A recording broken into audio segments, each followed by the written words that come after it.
Whoa. The game audio just stops working. Yeah, it's too much for my computer handle. It's just as soon as you open up 3 programs, it's like, whoa.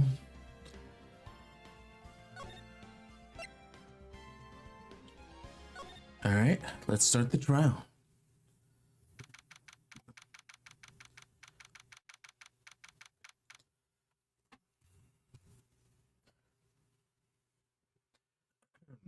October 14th, 9:41 a.m.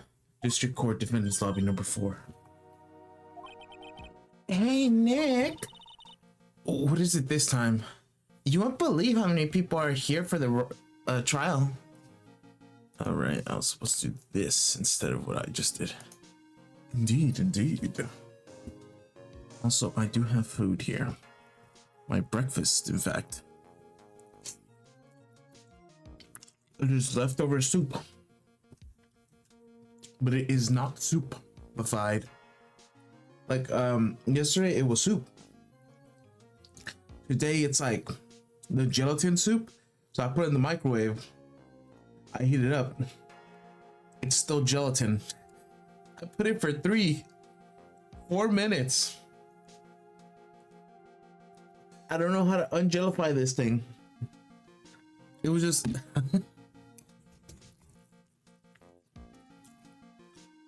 I mean, it's still a soup, but still. Jelly.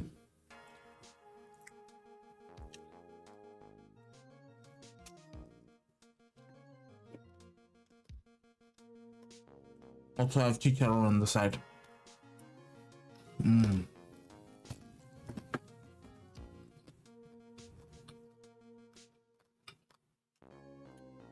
Especially all the salivation that's going right now into a sweet pork rinds. Delicious. Oh, right. You won't believe how many people are here for the trial. Well, it is a murder case. What are you talking about? They're here for the trial next door. Next door? Why, don't you know this, Nick? They're having Detective Abney's trial today. Detective Abney? They said they're gonna try him as mask to mask? Already? That was fast.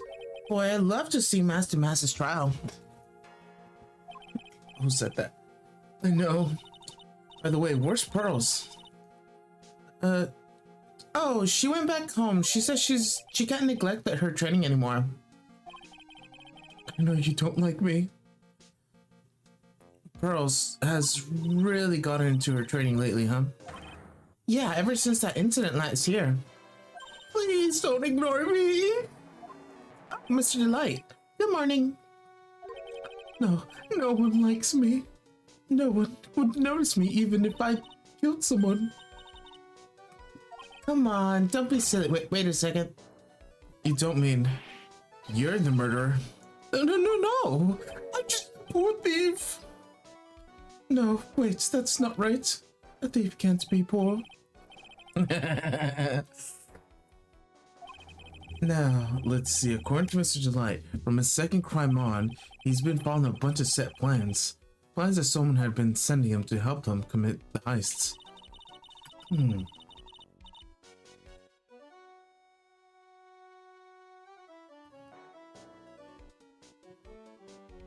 Hey, do you really think there's a connection between the thief and the murder, Nick? It's possible, but today's trial is a race against the clock. Huh? How come? Let's just take our time like always. I'm afraid that's not an option. Yeah, because we need to finish our trial before Atmy's trial finishes. Is there going to be a timer? If you don't finish by this time, you fail. Kind of situation. Time trial. Literally. Literally.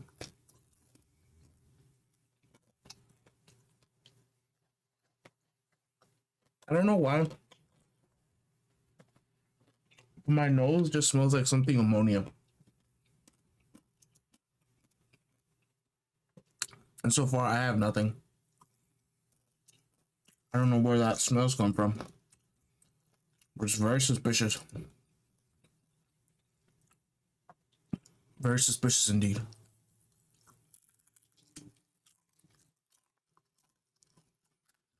But yeah, ASMR at this point. You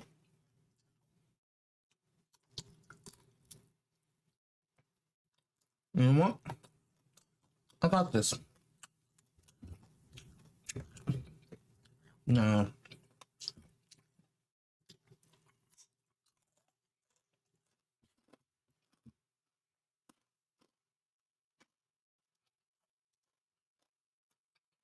Just turn on the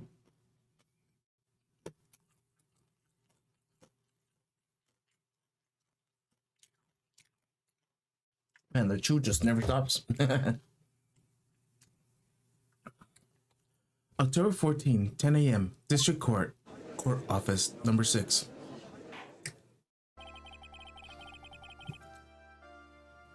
Court is now in session for the trial of Mr. Ron Delight.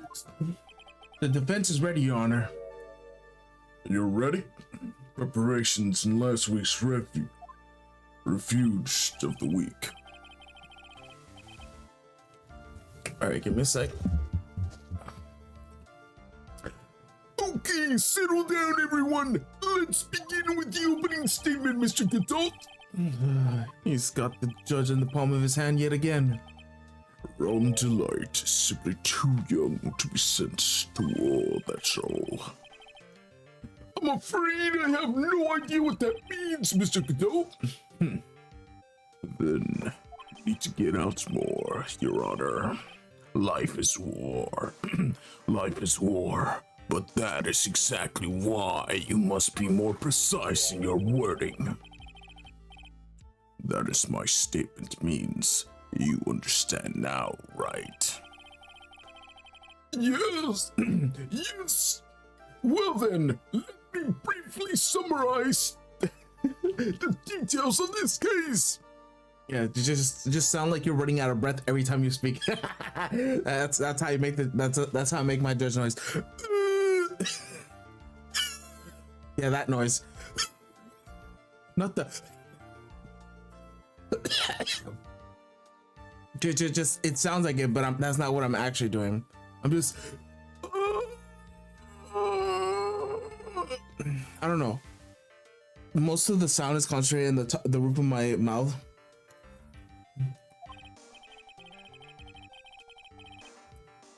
Wow, the judge is taking charge, like he knows what's going on. The victim is Kane Bullard, CEO of KB Security. The body was found in the safe at approximately 9 a.m. in the morning of the 13th. However, the time of death was estimated at 1 a.m. of the previous day. And that is when the little kitten dropped the ball. Little lost kitten, of course, the defendant. Oh, the dog wants to come in.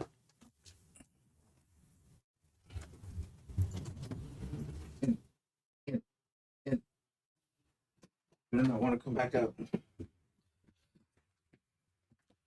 Oh no, not the bots. Remove yourself. I don't know if you can hear me or not.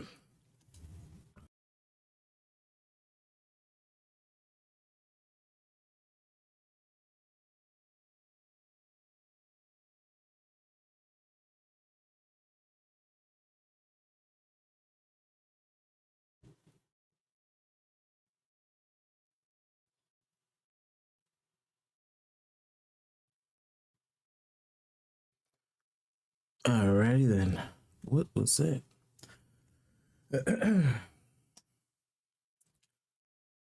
Well then, Mr. Gadot, please call your first witness.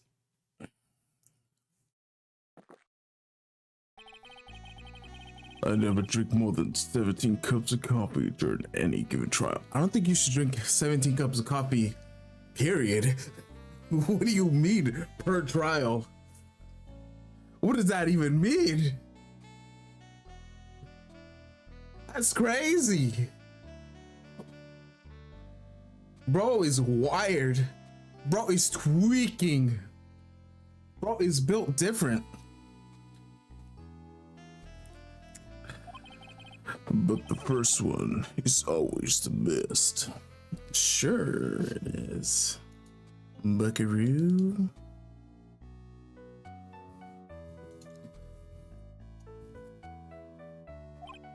Mr. Godot, your witness? Okay then, let's hear what the defendant Mr. Ron Delight has to say for himself. The defendant! Well, Mr. Wright, does this defense have any objections? It's maybe a bit of disadvantage having the defendant testify, but... I remember when Maya was defending me. She allowed me to testify so she could do the cross-examination. She put a lot of trust in me back then. We have no objections, Your Honor. The defense will allow Mr. Delight to testify. You got guts, right? All right, Mr. Ron Delight, please take the stand.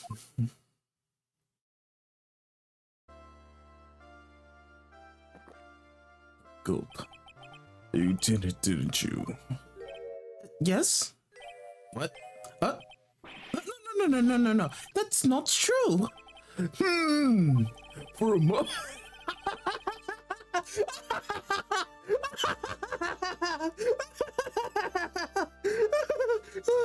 Oh man.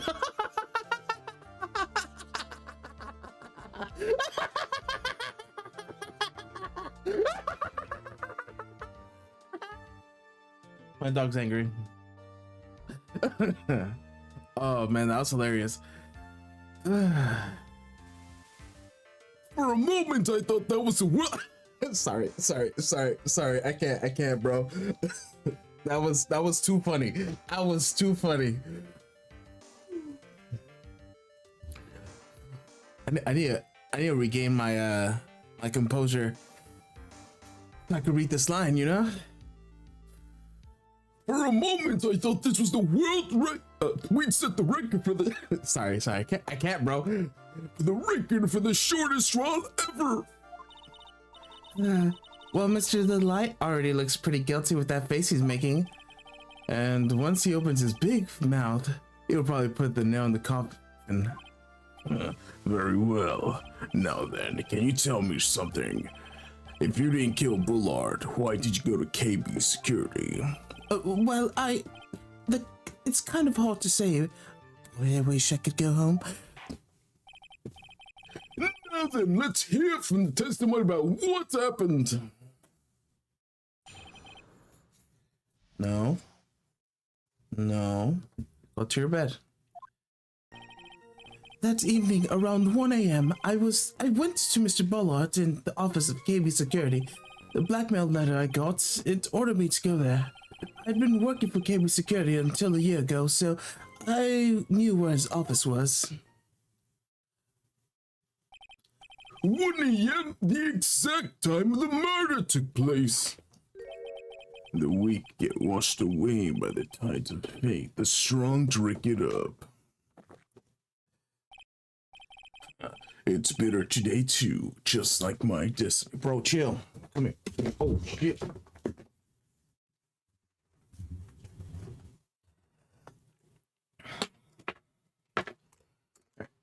here. Don't make noise. Stay here. And you know what? Go under my jacket. Go in. Go in.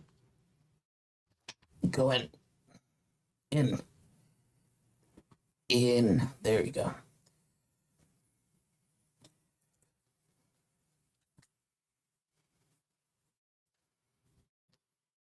Alrighty. Back to the game. To the game. Kinda sound like Steve-O. Steve-O. That's a funny name. Okay. It's bitter today too, just like my destiny. You never know that from... You'd never know that from the way he's chugging it down. Mr. Wright, your cross-examination, if you please.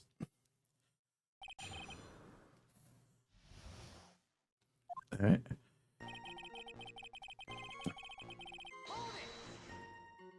"1 a.m., huh? You're absolutely sure about that?" "Yes, that is what my watch said. When I entered the CEO's office, no. Actually, I was not really sure. My watch was slow and my internal clock was a bit..." 1 a.m. is the exact time the victim, Mr. Bullard, was murdered, correct?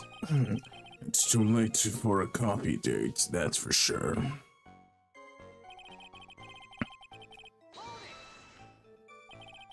"It ordered you there?" "It was the first time I got in a blackmailer that ordered me to go somewhere." Does that mean you've got other blackmail letters then? "Oh, of course. They'd say things like, 'Steal this' or 'Take that.'" Why don't you save those for later, Mrs. Light? Please don't say anymore. Now, what should I do? Press harder. So, what did the blackmail letter in question say? It said bring $50,000. Money, perfect motive for committing murder. But wait, I never intended to pay the money anyways. Oh, is that right? After all, he had nothing to hold over my head. I had nothing to be afraid of. An important point indeed. Witness, let's have that added to your testimony. Yes, sir. A muddy mudscaper in the outer space has a better chance of surviving than I do.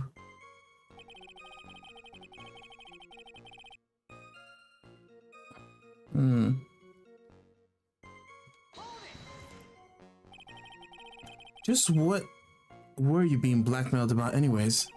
The blackmail said if you don't want your identity revealed, correct? Well, sure it's referring to the whole mask-to-mask thing, but I wasn't worried Mr. Bullard didn't have anything on me. He didn't? Anyways, I don't care what anyone says about me, just as long as Desiree believes in me. So that's why Mr. Lights didn't believe he was mask-to-mask. That's why I knew they were just hollow threats. You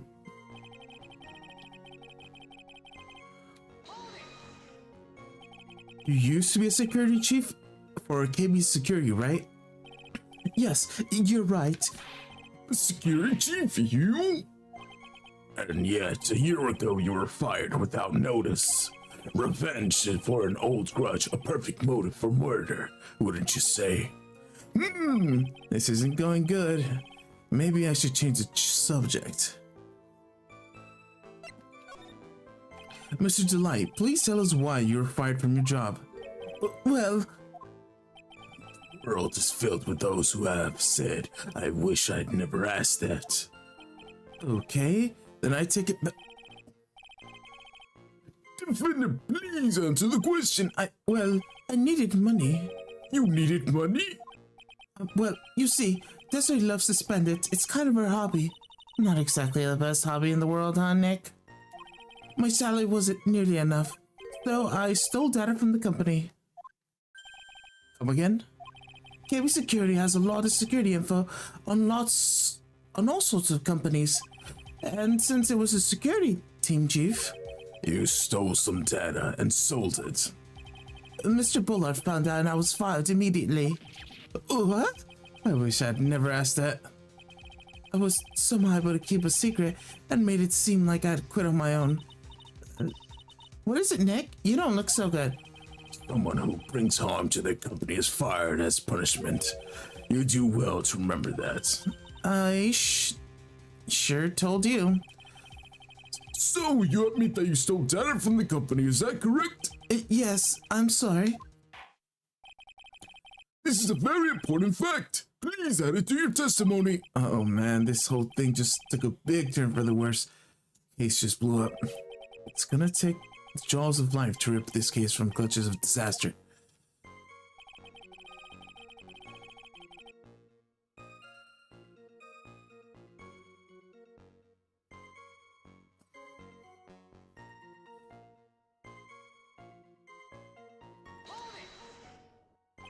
Why would you do something like that? Well, for Desiree's hobby, what else? Wasting money, huh? That's not... Oh, That's not a waste. So Mrs. Delight doesn't know that her husband was fired, does she? So it would seem. I'm not sure what to think about couples who keep secrets like that from each other. I can't believe this. This case has gotten even my to think seriously about couples. Please try to stay focused, Mr. Wright. There wasn't much to his testimony, was there? Sounds like he's avoiding something. At least that's what it sounds to me. No. Yeah, I have a bad feeling about this. We better be careful. But if we don't find a way to make him spill the beans, we'll never get closer to the truth. Yeah.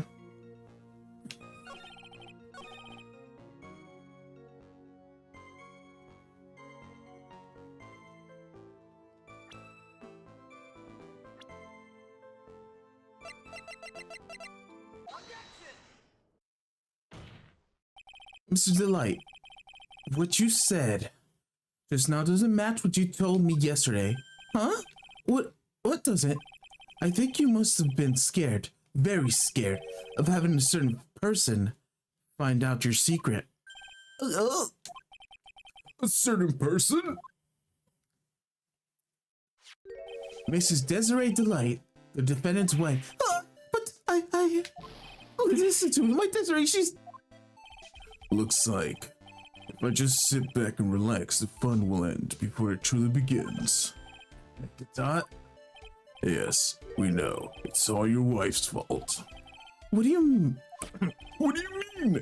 Mr. Delight stole company data to pay for his wife's spending habits, for which he was fired. Unable to face his own wife, someone used dirty little secret to blackmail him. And that is how the murder came about. Oh, no, everything falling neatly in place for him. Just don't talk about my Desiree like that. You'll be sorry. Well, it seems that we've learned a great deal of things here so far.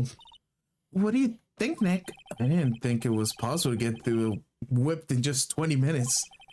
Certainly it was sufficient motive for murder. He stole the data for his wife and he killed to protect his secret. A family man who cares just a little too much. The motive is clear. Let's move on. What happened at the crime scene at 1 in the morning, Mr. Delight? Come on, tell us. We're all ears.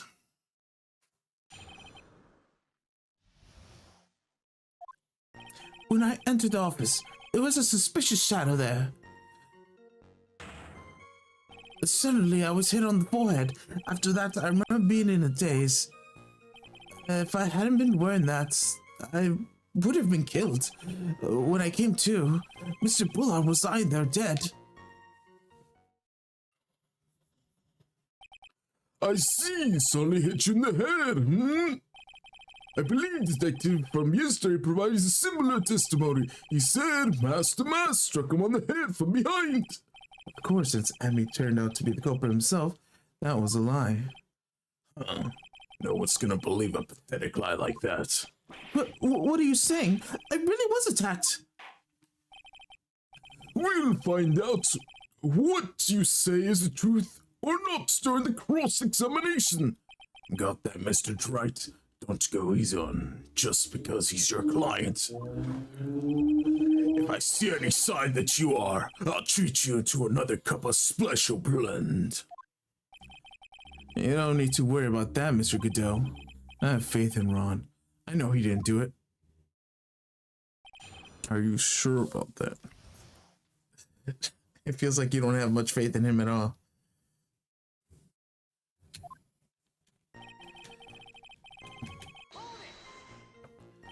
Who was this suspicious shadow? If there was thousands of me, and if I even knew one, I'd tell you, trust me. He's dodging all of our questions, is not helping us win this case. Okay, then how was the victim Mr. Bullard at that time? You mean by... What do you mean by how was he? Was he already dead? Was he alive? Maybe he was the one who hit you in the first place. That's a good question. What do you think, Mr. Wright? Forget it.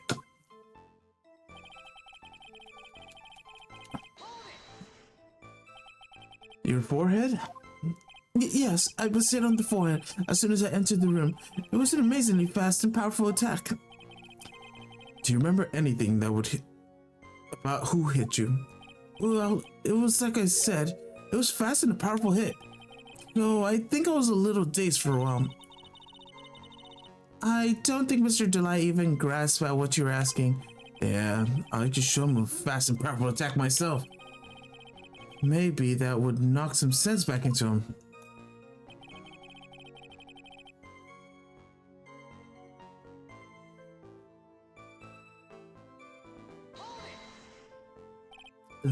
What could you please clarify to what you're referring to? Why, the mask and Master Mask costume, of course. Wait a moment. Master Mask? Huh? Oh, did I forget to mention it before? Just to be on the safe side, I dressed as Master Mask. And then I descended upon the office of the CEO, KB office, security. What? Nick, did you know about this? He never told me this. I don't recall him ever mentioning this to me either.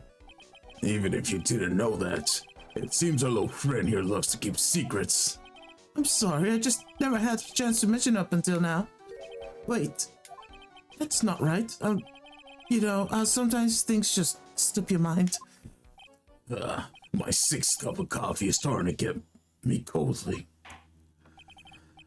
At this rate, we can't ignore the new piece of information. Witness, please correct your testimony. I'd been killed hadn't I been wearing the Master Mask costume. Why were you just as Master Mask? Why? Because I'm Master Mask, of course. What are you talking about? Master Mask trial is being held next door. Yes, I guess so. Anyways, at that time, I thought I was being blackmailed over a Master Mask issue. So I thought I should go as him, just to be safe. Oh boy. Let me tell you, it's a real pain to move around with that cape. That's why it took a lot longer than I expected. Took a lot longer? What's he talking about?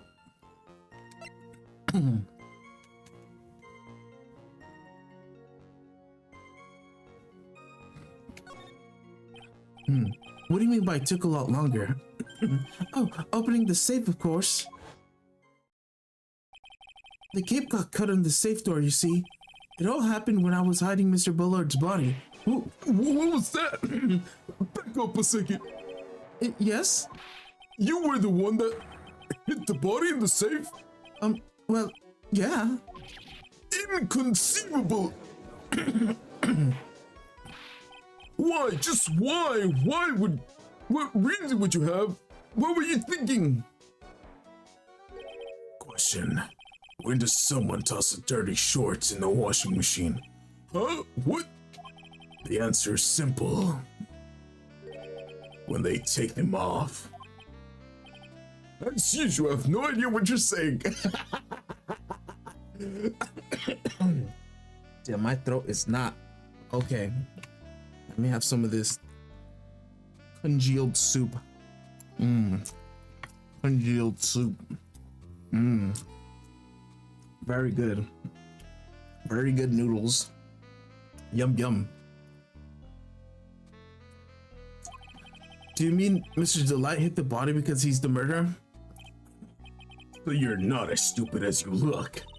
His metaphor this time was really obtuse. Mr. Wright, you don't mean that you knew about the whole safe business, do you? Well, yes. Why am I the only one not in the loop here? Witness, make sure you add this to your testimony. Yes, sir. Uh-oh, looks like the storm's front is moving right over the fair judge. Fair weather judge. I panicked and hid the body. It took about 10 minutes. Why did you hide the body in the safe anyways? Well, because it wouldn't fit in the drawer. That's not exactly what I meant. When I saw the corpse, I kind of lost it. I thought, if they find the corpse, they'll think I did it. I think you had a simpler reason for that. It's because you killed him. That's why you spent 10 minutes hiding the body. It certainly does make more sense. Hold on. 10 minutes? What is it, Nick? just had a thought. Under those circumstances, would you normally try to hide the body and spend 10 whole minutes doing it? Under those circumstances? What circumstances? Oh, hey Nick, if you think his behavior is so strange, why don't you just present some evidence? And that would show just what the circumstances were. That's it. I'll take a look at the court record and present some evidence. We heard this from Mr. Delight yesterday, didn't we? There's not much in this testimony either. I bet you he's still hiding something. It wouldn't be surprising. We'll just have to draw it out from him. Just hope he doesn't make things any more complicated.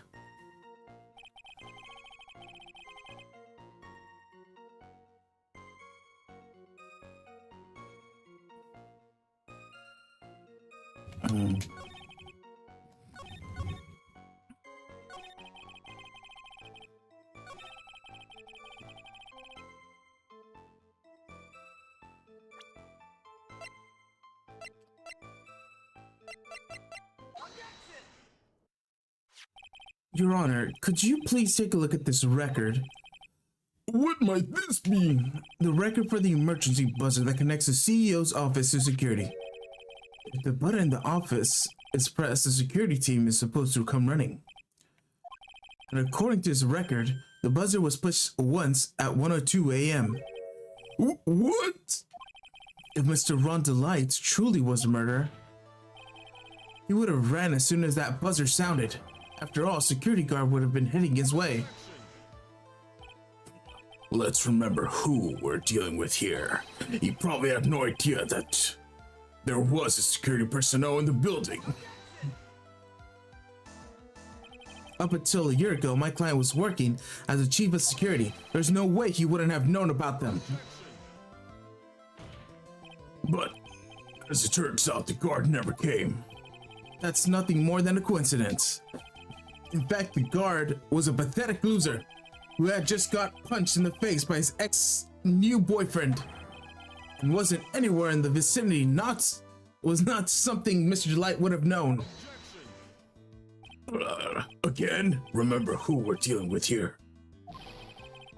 It sure is a bet that Mr. Delight didn't even notice the buzzer going off. The buzzer is extremely loud. There's no way he would have ignored something like that. If he had been conscious, that is. Conscious? What do you mean by that? Go. Fine, let's hear out your theory. Recall the defendant's testimony. The moment he entered the victim's office, someone attacked him. Mr. Delight said he felt dazed. I'm willing to wager that he was knocked unconscious for a few minutes. Unconscious? So he fainted? That's why Mr. Delight didn't know that the buzzer had sounded. And that's why he thought he had time to hide the body. So what you're trying to say? Mr. Delight was knocked out. The buzzer went off soon afterwards. But until my client was able to hit the buzzer while he was unconscious. It can only mean that there was another person in that room. That's right, whoever it was, they knocked out Mr. Ron Delight and pressed the buzzer. Order in the court, Mr. Wright. This is preposterous. It was this kid. Ron Delight is the one who killed Mr. Bullard. The one who pressed the buzzer. It was a victim, of course. He pressed the buzzer when the defendant attacked him. He didn't die right away, and he must have held long enough to press the button. So Mr. Kane Bullard sounded the buzzer himself. What is your opinion, Mr. Wright? I need to prove that this real criminal was there at the scene, but how?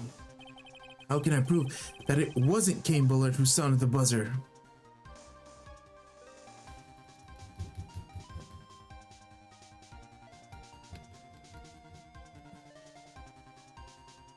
I can prove it, all right. The defense opinion in this, Your Honor, the piece of evidence that proves that the victim who sounded, it wasn't the victim who sounded the buzzer.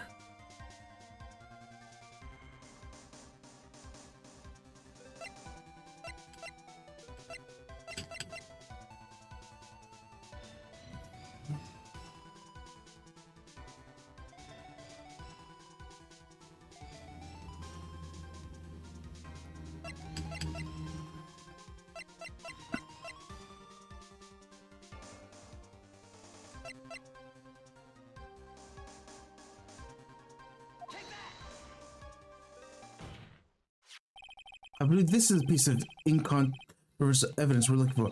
The emergency buzzer? What kind of clue was on it? Absolutely not.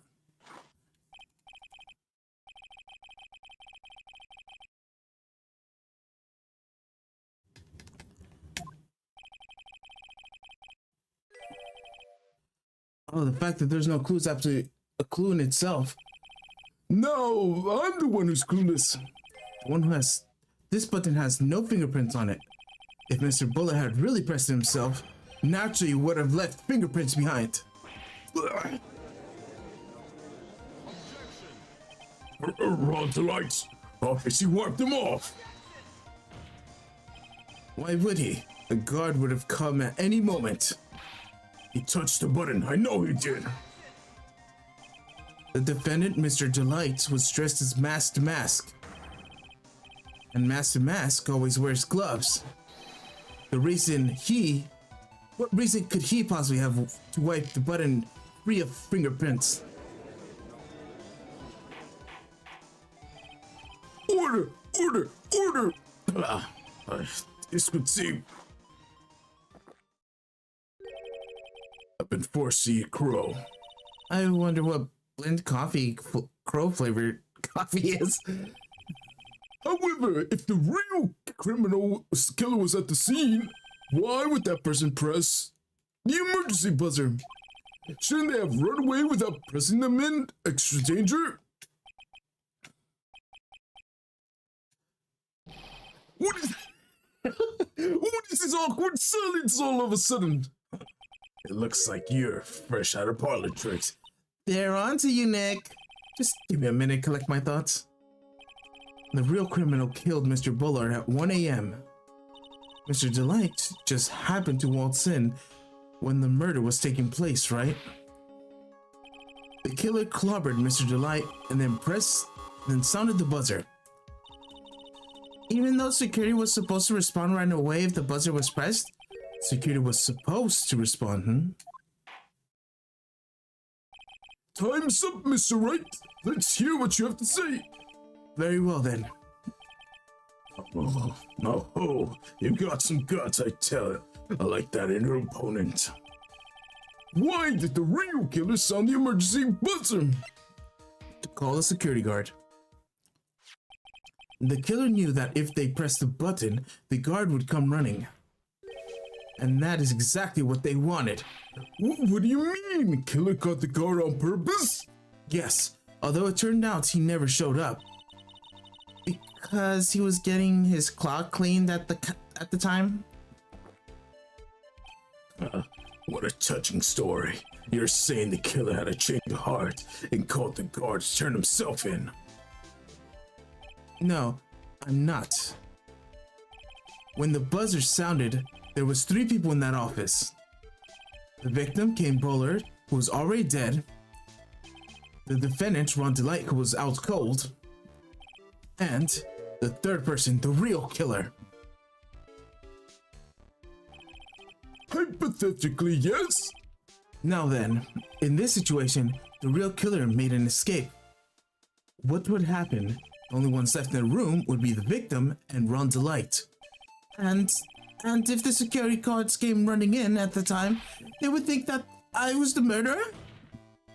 Yes, that is precisely the real killer's objective. To frame Ron Delight for murder.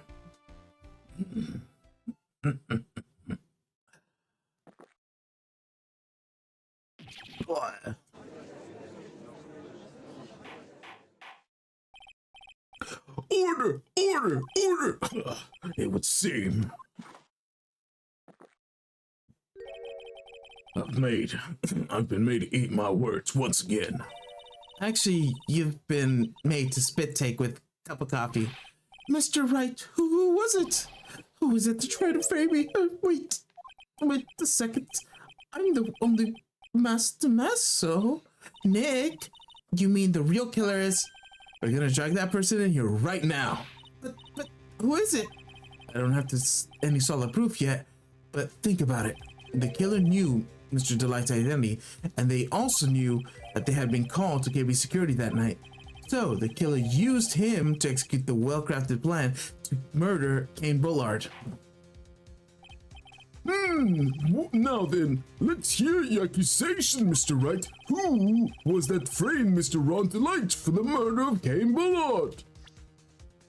Sure. I know who this man was. Right here. Right now. Detective Luke Acme. He was the only one who could have done it. Ex-detective? Luke Acme? You mean Master Master? Your Honor, the person being tried for court next to us is not Master Mask at all. He is in actuality the true murderer of Cain Bullard. Order! Mr. Wright, explain yourself! Theft and murder, which is a more serious crime. They're not even close. Murder is more serious of a crime, of course. It's capital punishment. Please remember the trial from yesterday, if you would. When Luke Abney confessed, there was a huge commotion in the courtroom. Of course, a famous detective was unmasked as well as Master Mask. Instead of being convicted of murder, he was found guilty of grand larceny. That is his true objective all along. To be found guilty? Master Mask had the perfect alibi for when the murder took place. It was still in the urn of Lord D. Taylor. In other words, being found guilty as Master Mask was Luke Acme's airtight, watertight, and unassailable? Unassailable? Unassailable. What's an unassailable? And unassailable alibi. The guilty verdict as an alibi.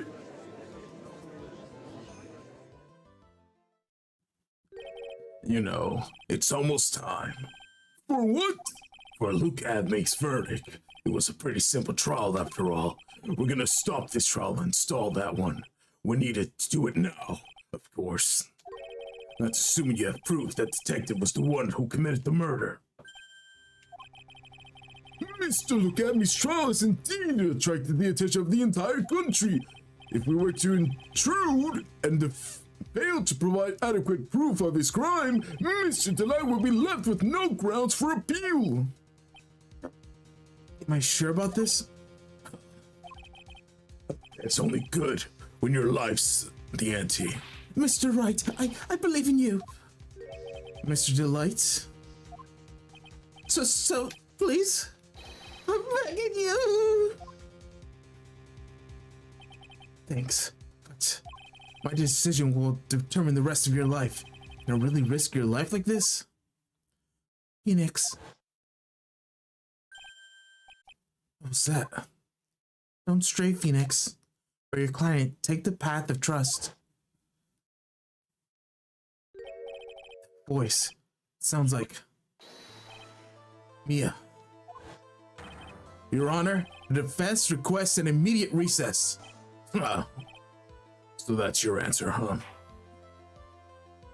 Very well. I've decided as well. The court will now take 20-minute recess. Mr. Wright, when we return, please summon Mr. Luke Abney to the stand. Yes, Your Honor. Damn, I got goosebumps from that. October 14th, 11:58 a.m. District Court Room number 5. I already knew. Well, Detective Acme.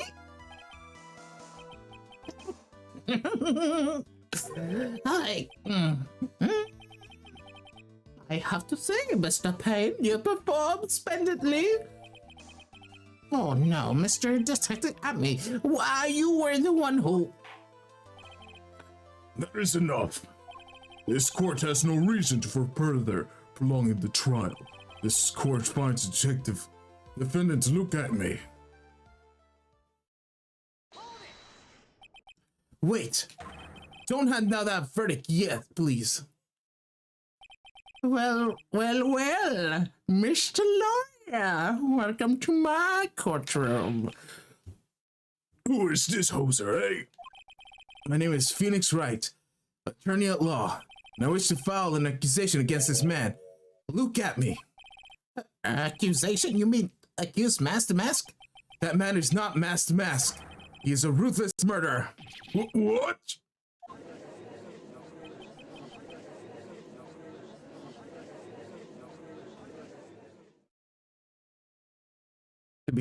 Wait, if they get executed, how do they keep getting out of jail? Like, the fucking Von Karma, fucking big boy, fucking deep ass voice motherfucker. He murdered the detective straight up and got capital punishment, which is he gets executed, right? So, if he gets executed, why does he come back? Does he come back? I feel like I've seen like the murderers come back, no? Because if they're guilty of murder and they get executed, I don't know.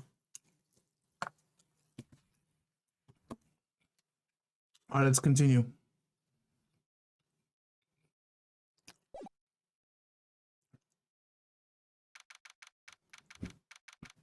All right, let me drink some water.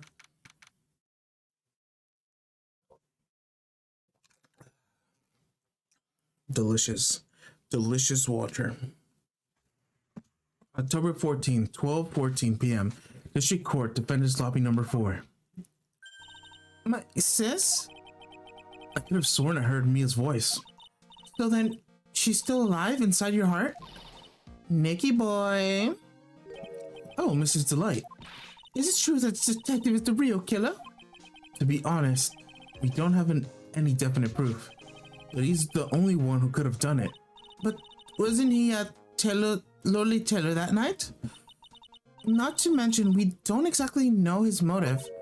I mean, why would Detective Abney want to kill Kane Bullard? Oops, it's almost time before we get back to the courtroom. I need to find some solid proof. That's gonna happen sooner rather than later.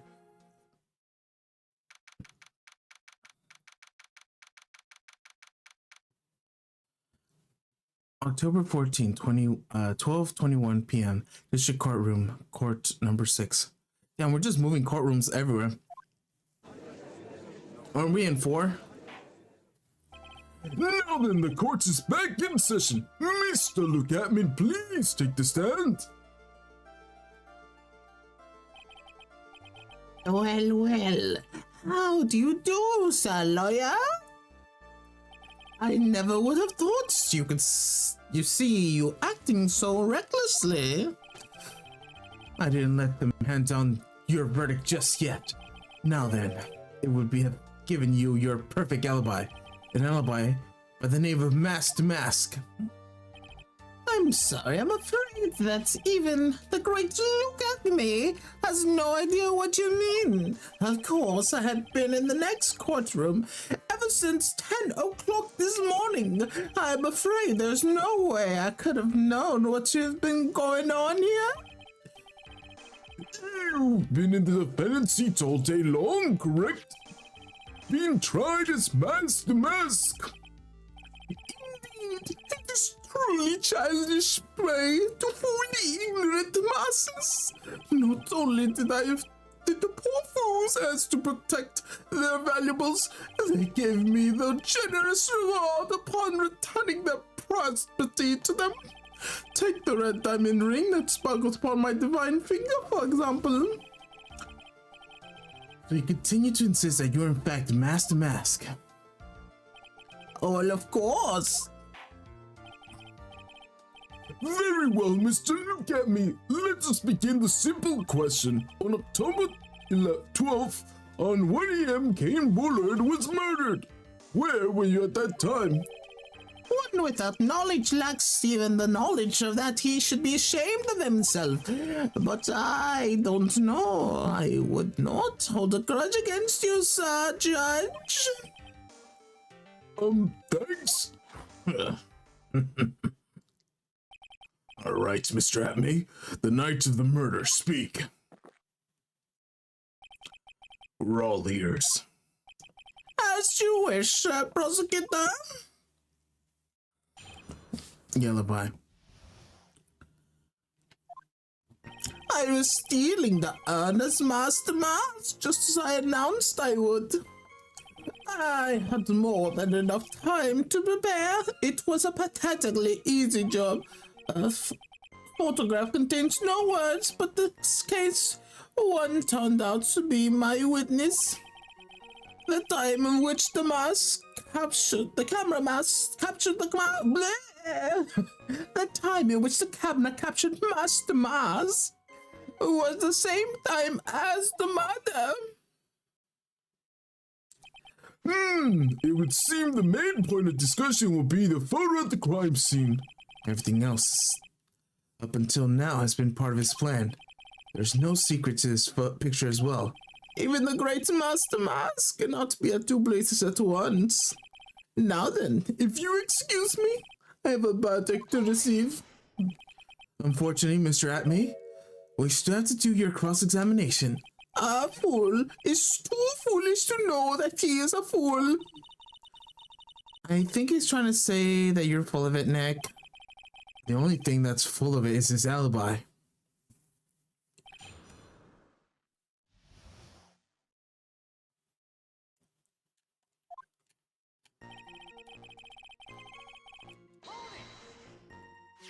So this photograph is the proof, correct?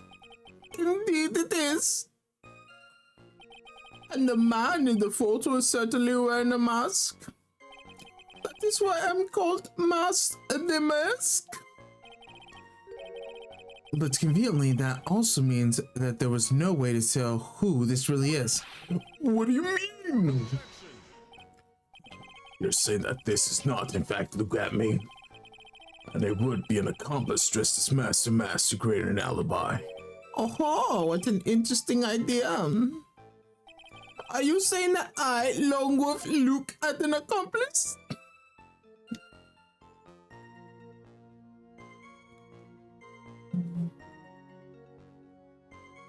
No. Look at me was at KB Security during the murder. And the master mask in this picture has to be fake. Then there really was an accomplice? But right now, I have no idea who it was. I don't have any idea right now either. It's his objections are just what this guy wants.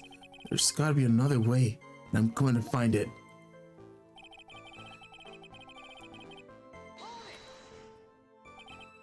I believe Adriana Andrews hired you at one point.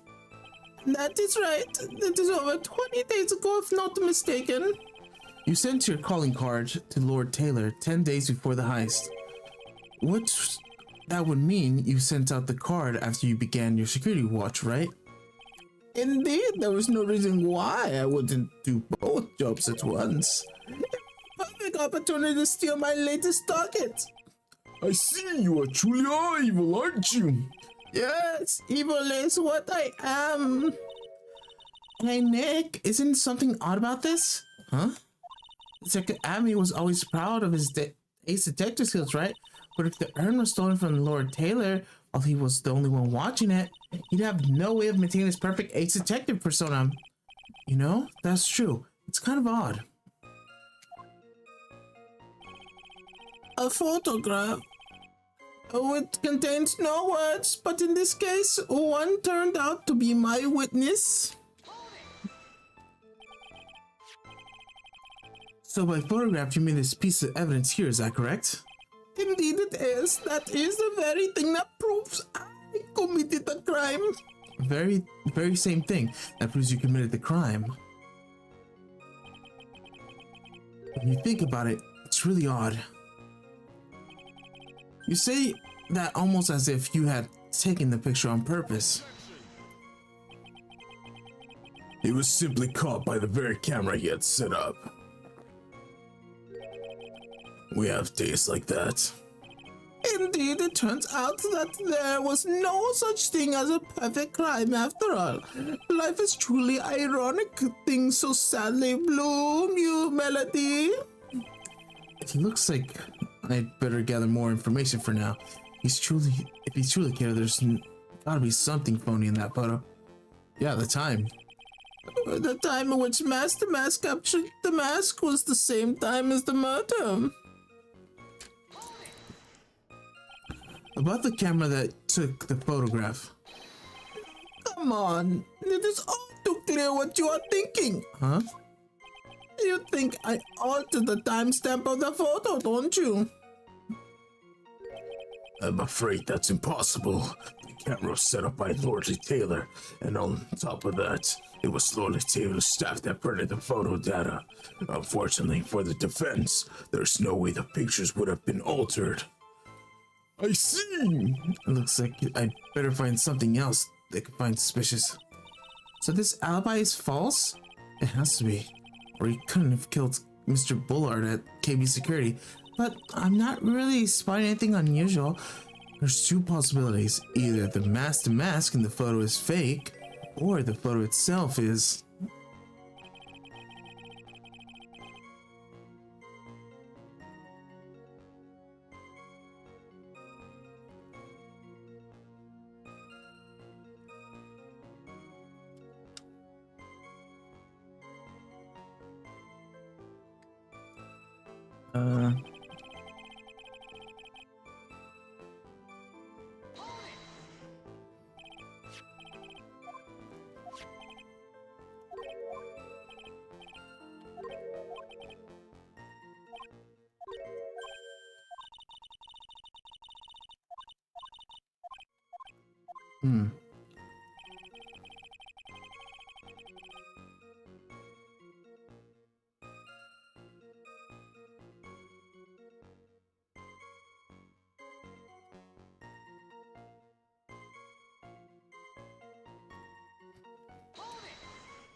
basement warehouse in the picture that supposedly captures it.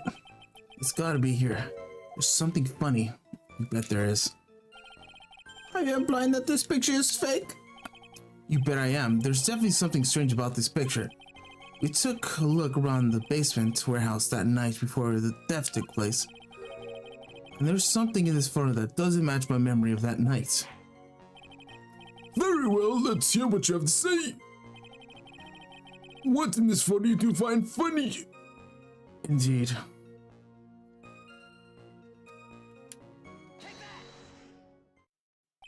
The funny part is right here. What, this is the blood stain? Blood! Now this case is getting interesting. Not exactly. This stain is actually pink paint. Oh, just paint? Peach colored at that? From blood to peaches.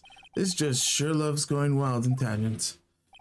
The problem with this photograph is not the paint. The problem with this photograph is not the paint. The problem is when you consider the layouts of the basement's warehouse. This turns out that something that should be there is nowhere to be seen.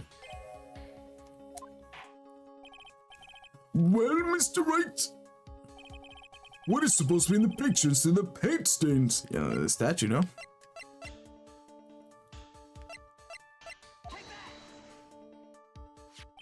The supervisor of the treasure exhibit stated the following. Well, there was a good reason for that on the day of the crime around noon. Give me a sec. I kinda don't trust that I'm gonna have audio. Should have checked earlier, but you know. Give me a sec. I kinda don't trust that I'm gonna have audio. There we go. Well, that's a good reason for that day. On the day of the crime around noon, that golden statue was just happened to arrive from the mountain training hall. I realized the statue would be in perfect size for covering the paint stains. Which is why I put it where you first saw it. I myself was there when it took place. I myself was there the night the theft took place and saw the statue on that spot. If that picture was truly taken on that night, then the statue would have been there. But when we went there, the day of the theft, that statue of the old bag was sitting in the corner. Perhaps it's someone pushed it there accidentally. Your Honor, this statue is slightly larger than yourself. It is quite heavy. It would take more than an accidental push to move that distance. In that case, can you prove it? Can you give us a rhyme and reason as to why that statue was moved that night? Can you, Nick? Never mind who moves it. The real question is, why did they move it? Well, Mr. Wright, I hope you're prepared with your answer. Nothing. Who was the one that moved the golden statue the night of the crime? Obviously, it's Luke Acme.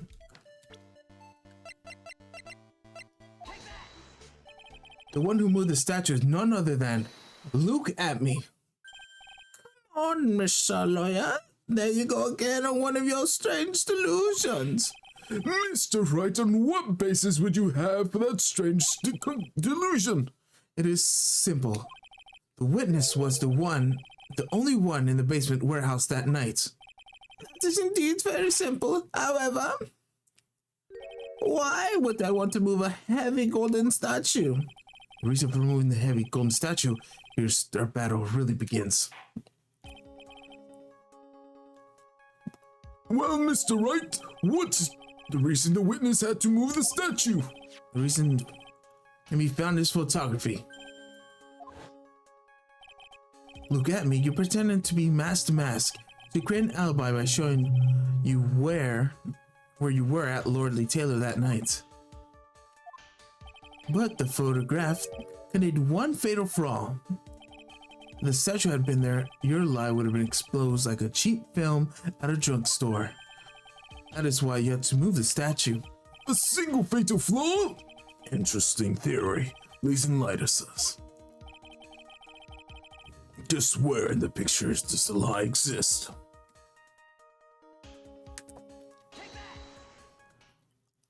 Naturally, the lie is in the photo with the timestamp. What do you mean? I'll tell you exactly what I mean. On the night in question, Luke Acme went to KB Security and murdered Kane Bullard. Therefore, it's obvious it would have been impossible for him to be at Lord Taylor at this time.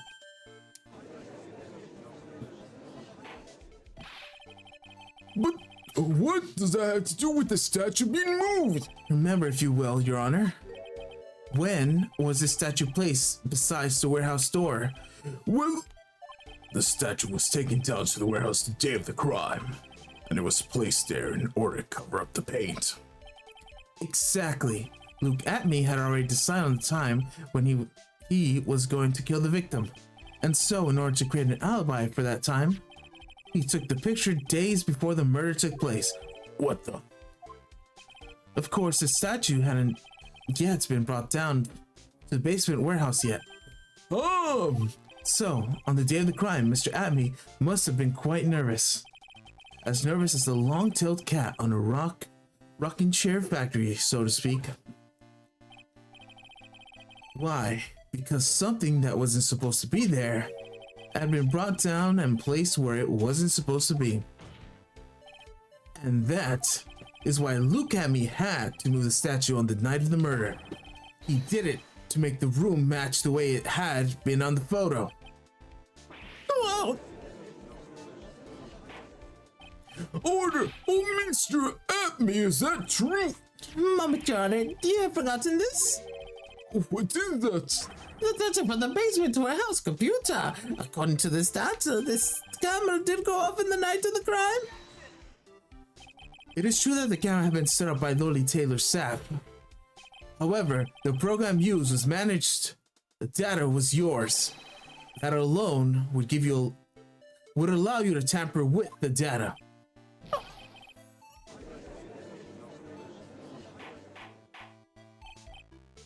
Order! Mr. Godot, what is the meaning of this? Gulp, gulp. Godot, I warned you about making me wait. Now put your coffee down. My 11th cup. I've promised to drink no more than 17 during this trial, which means I'm still good until the last drop. However, the defense has a very good point. A good point. So what? We are all but travelers on the road of infinite points. I think he's got the point mixed up with this other points. So you say this photo was taken ahead of time, and that the statue was moved in order to make it match? That is a very interesting idea. However, there is one point that can't be denied. Which is? There is only that is only a possibility. Men that are trapped by the chains of maybe can never reach their dreams. That is very true. No way. Don't fall for that, Your Honor. Mr. Damask, Yes? if there's no funny business in your actions as Master Mask, there should be no problem with you telling us your strategy. So let's hear it. Yes, please provide the court with your testimony about your plan to steal the sacred urn.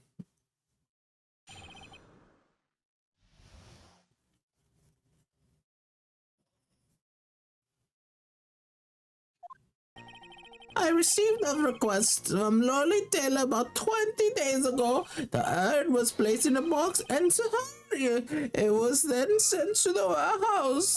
Hence, I was actually unable to see the urn myself the day of the crime. I knew it was an extremely valuable treasure, so I was sent to my car 10 days beforehand. I then handled security by myself to ensure my crime would go smoothly. At last, I held the urn in my hand for the first time on 1 a.m. on October 12th. And pretty much all the stuff we've heard before, isn't it? Yeah, but we will find the hidden truth in the nugget of new information gives. Witness, you sure there's no mistakes this time? Saying. Safari! Very well then, Mr. Wright, you may begin your cross-examination.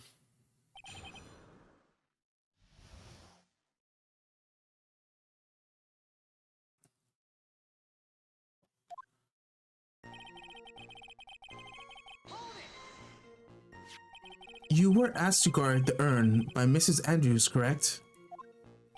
Indeed, seemed that they had heard of my sparkling reputation. I see Miss Andrews is still attracting the weirdos. You'd better watch out too, Maya. Urn was placed in a box and Safari, it was sent to the warehouse. Was it though? Wow.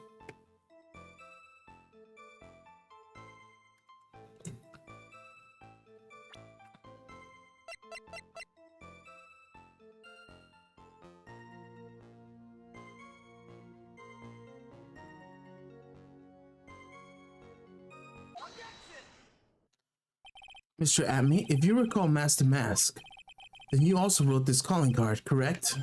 But of course. Is there a problem with the calling card? Allow me to read the passage from the calling card that Master Mask had written. Take good care of my speckled urn. Now, the speckled here really refers to the pink pattern on the sacred urn. Yes, that is true, but so what? Truth be told, there is no way Master Mask could have known about this pattern. What do you mean? This pink spotted pattern on the urn is actually nothing more than paint stains. Paint stains? And these stains did not appear until after the urn had been taken to Lordly Taylor. What's finding this joke very funny, Mr. Trite? The day the sacred urn was taken to the warehouse, the urn was broken due to a human error, or should I say, error-prone human. And that is when the pink paint got on the urn. You can't be serious. And yet, this calling card clearly mentions the paint pattern. Which means, Detective Atme has seen the urn long before the crime ever took place. In fact, he saw it when this fake photo was taken. And because this photo is a fake, your alibi that night of the murder no longer holds water. What?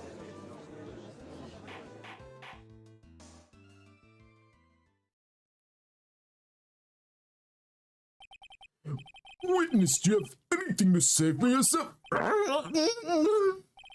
All right, that did it. He's broken.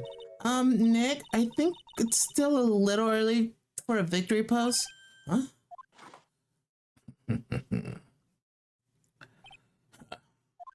It's so sad. No one has any conviction these days. Conviction, you say? Yesterday, we all decided unanimously this man was mask to mask, and now you're calling him a murderer? You don't think there'd be a tad pickle? That's a good point. No way. Don't fall for this too, Your Honor. You say Luke Atme was the one who killed Kane Bullard. Then, let me ask you this. Why would he do that? An excellent point. Motive, Mr. Wright. Motive. Might you be barely motorist motive manifest? Nick, he's getting his second wind. If we prepare an alibi and pin the crime on Ron Delight, as you said, he must have a very strong motive for murder. The only one with motive would have been Ron Delight. Isn't that right, Detective? Indeed, according to my own research, the boy's motive is clear. Without the motive, it's nearly impossible to prove guilty in this murder case. Now then, maybe you can enlighten us in what the defendant's motives were. I'd be honored to, old timer. Doing everything they can to make Ron look suspicious, despite our lack of hard information, this may be our only chance.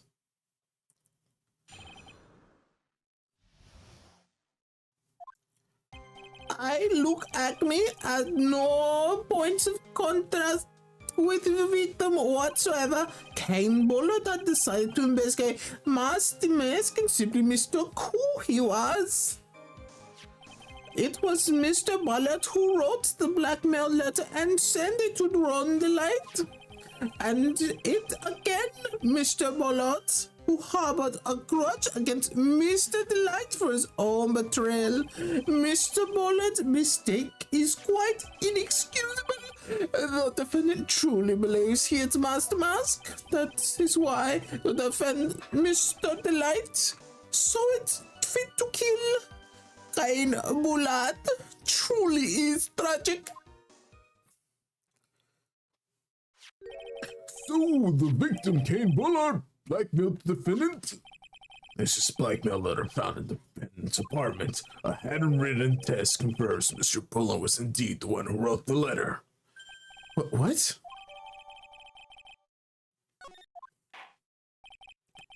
Very well, Mr. Wright. Please begin your cross-examination.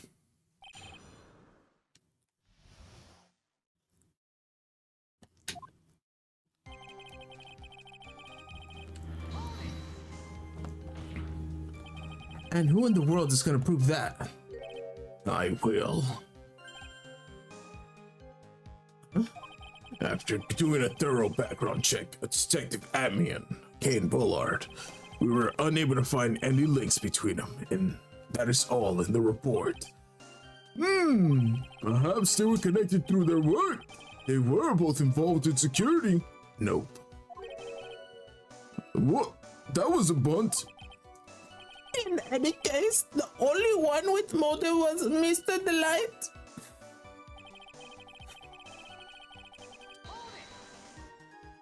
Mistook?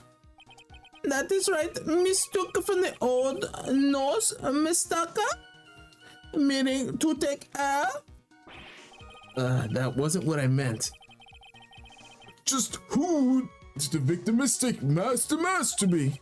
Why, the answer is obvious. Wrong the light, of course. Boy, I like to wipe that smug look off this guy's face.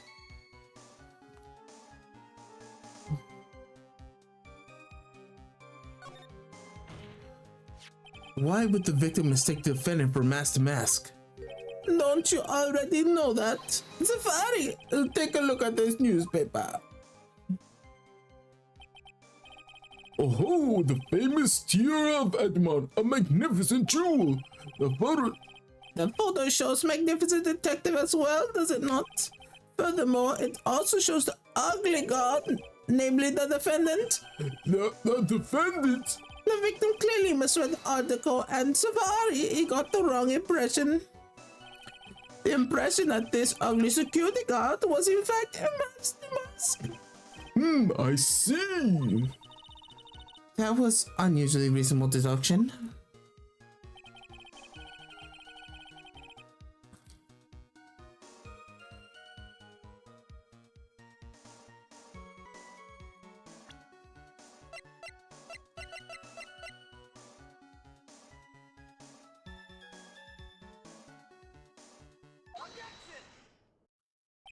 Mind if I ask you a few questions, Detective Atme?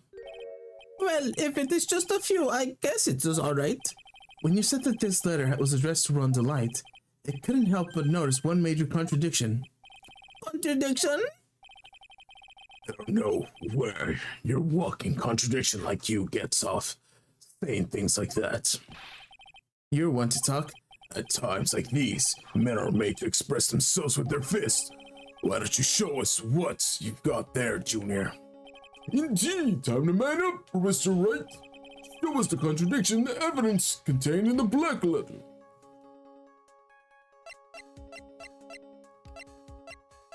The newspaper clipping.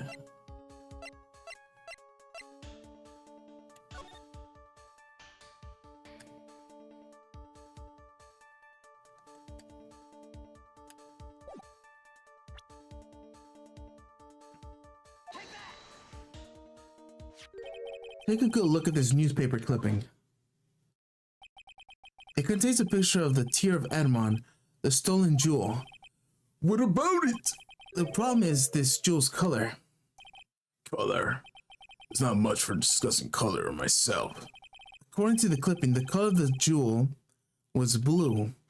However, in the blackmail letter, it is totally different jewel is mentioned. I'll take that red diamond you received the other day.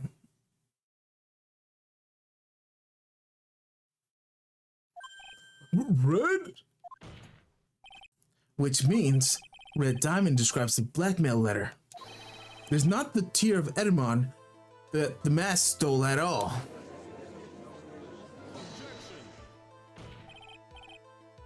Your point is, Mr. Wright. So you're saying that the blackmail letter was intended for someone else? What is that you're trying to say, Wright? Yeah, that is what you're trying to say, right, Mr. Wright? Well, what are you trying to say, right, Nick? Yes. This is who Kane Bullard was actually blackmailing.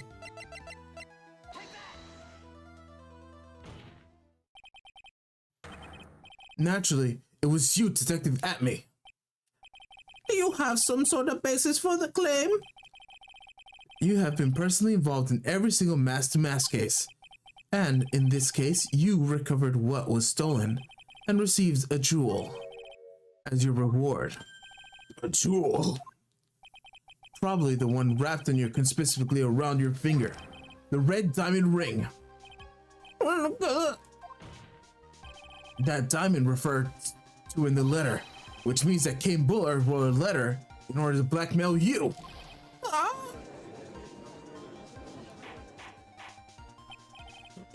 Order the car. Order. It seems you've gone too far with your childish pranks, Mr. Wright. Uh-oh, I don't like the way you said that. Kane Bullard blackmailing Luke at me. Are you for real? Yes, I am. Nick, come on, stand up to him. Then answer me this. The blackmail letter contains the following passage. If you don't want your identity revealed to the world. It certainly does.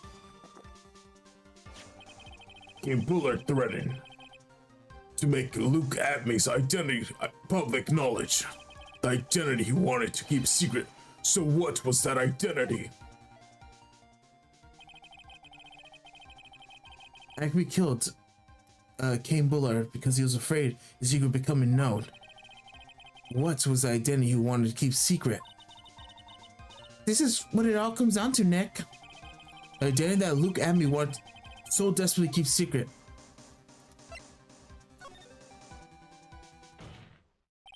Luke Acme was a blackmailer.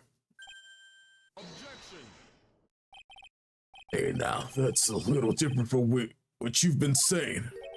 You said that Kane Bullard was the one blackmailing Luke Acme. Are you saying that Acme was blackmailing someone else on top of that? You do admit that does sound a little odd. It's not on.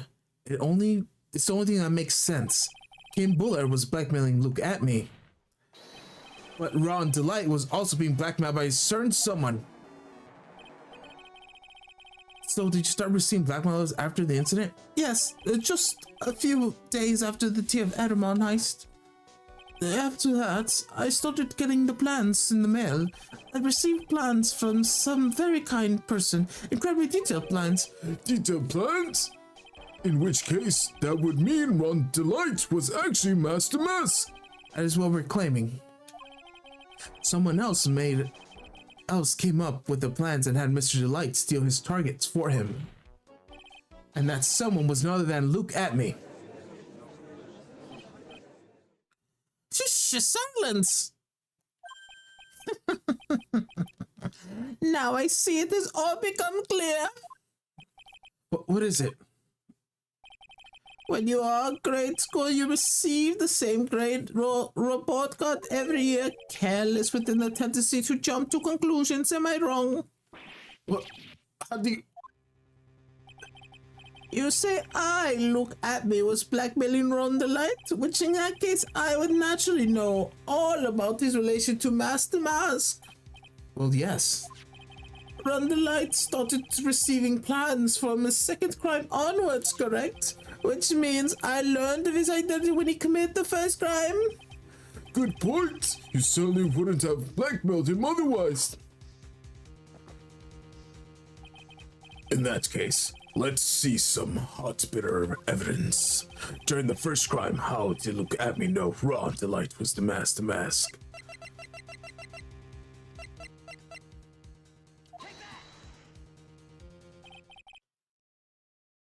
I saw Spider for a second move. I'm like, oh hell no.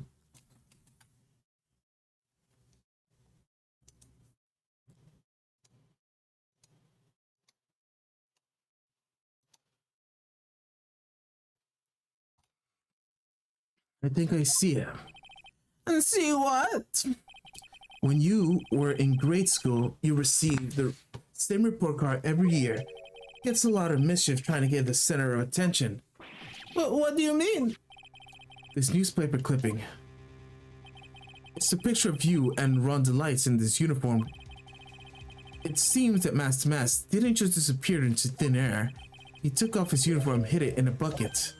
That seems fairly too stupid to be true. Correct.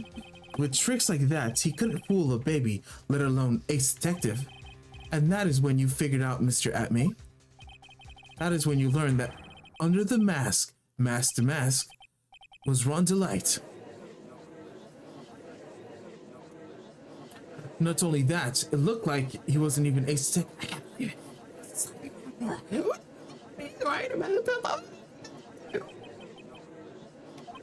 Why you dare expose me like that?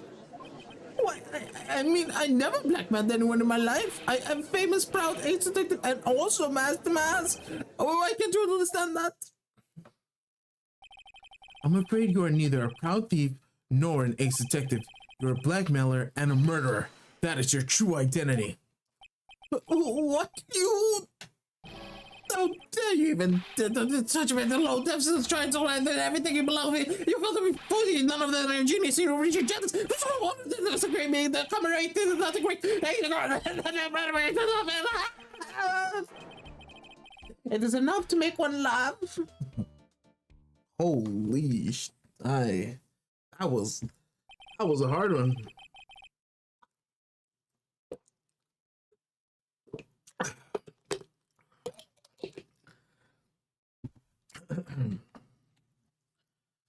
would seem we finally arrived at a real answer. That was quite a performance, Mr. Atme. Bailiff, please prepare a cell for Mr. Atme.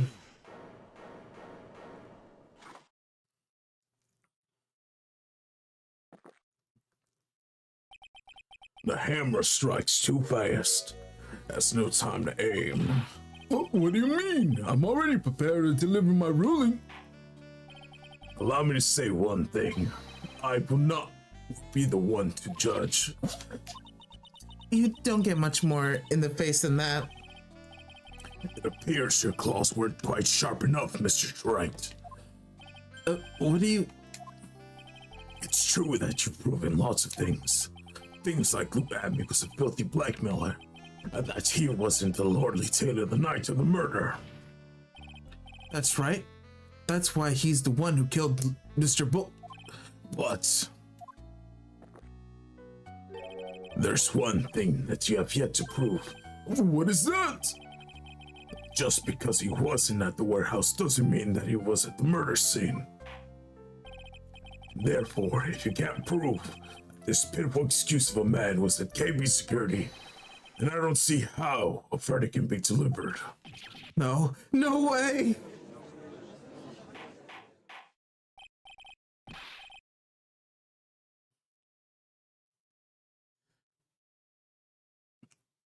Order! Order in the court! Well, Mr. Wright? This is it. This is the final round.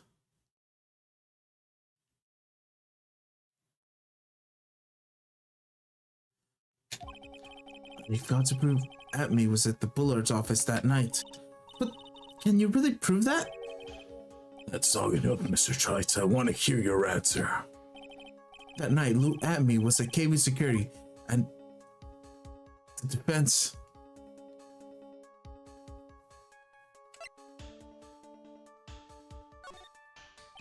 I can't prove it. Just as I thought. But if I were to hear more of Detective Atme's testimony... Unfortunately, that's as far as you go, Mr. Trent. What do you mean? I won't go for any more testimonies, that's what I mean. What? Have you forgotten Luke Atme is here after we interrupted his own trial, and you have failed to prove that he committed the murder? I think it's time for this witness to return to his own trial and face his guilty verdict as mask to mask. No. Well, not so, lawyer. It seems that love wins all. The end, after all. I am the ace of take this was master the verdict will be. Just as Ron the Light will verify that he is a true murderer, I declare with my own full force of an ace eterniness. Order! Order in the court! That is enough deliberation! I can't believe this. At this rate, Ron is... Oh, hell no. Oh, hell no. Oh, nah. Ben.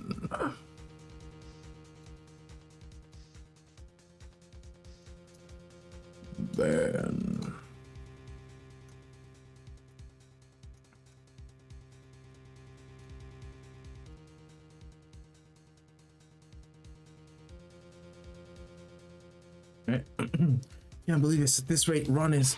Don't give up now, Nick. We still have tomorrow. We can look for more evidence, and by then I'll be too late. Huh? Why?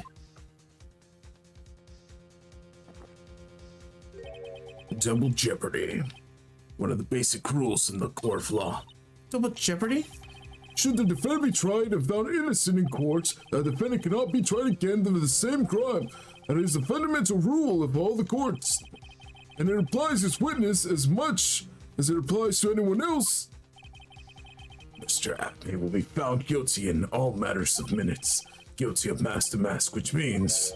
He will be innocent as far as the murder of Cain Bullard is concerned. No way. The fact that you were unable to prove Mr. Atme's guilt as the crime here means he will never again be tried as Cain Bullard's murderer. Blah.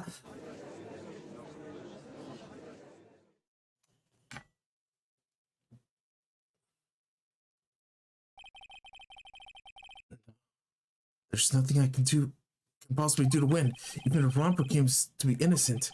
The real killer, Luke Atme, will go free.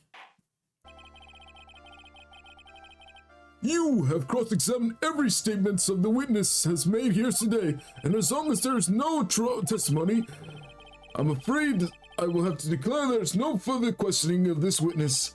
If there are any questions?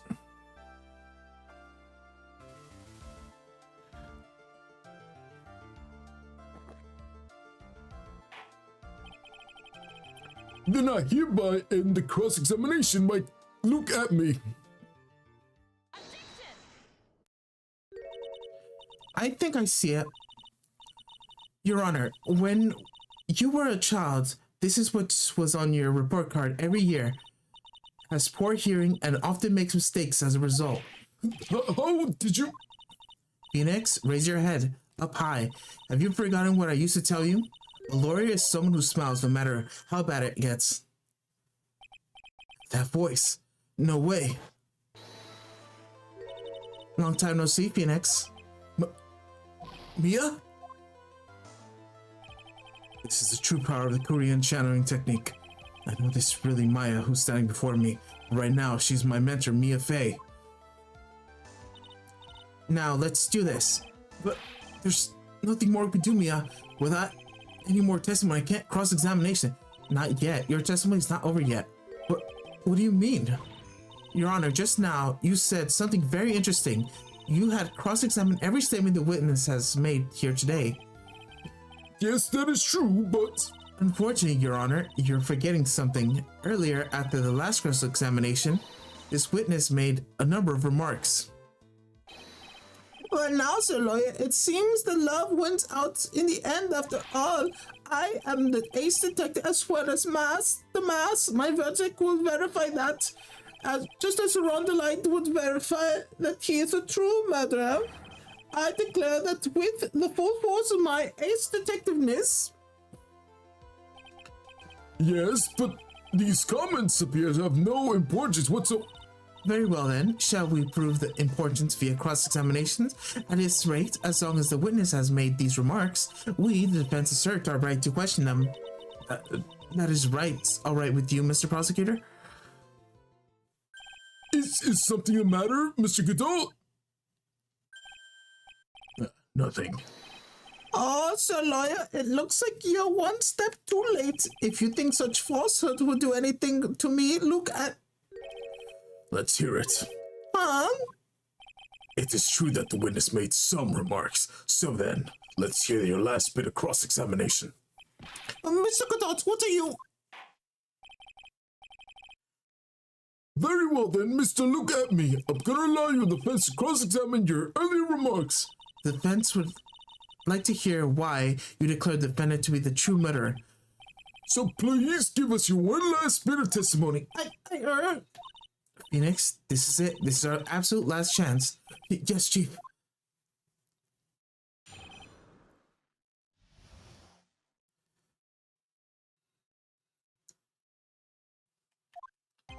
Indeed, it is true that I was not at Lonely Taylor. I had to leave to see about another vital important job request. I had known about the date beforehand, so I had this photograph to read it. My brilliant deduction was but informed me that the true culprit was Rondelite.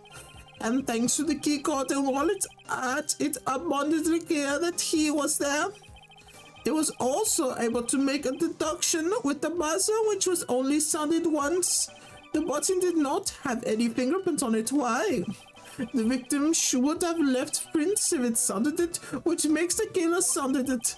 Mr. Delight was wearing the master last outfit, which is why there were no prints. And the blackmail letter, the victim likely mistook the color of the jewel.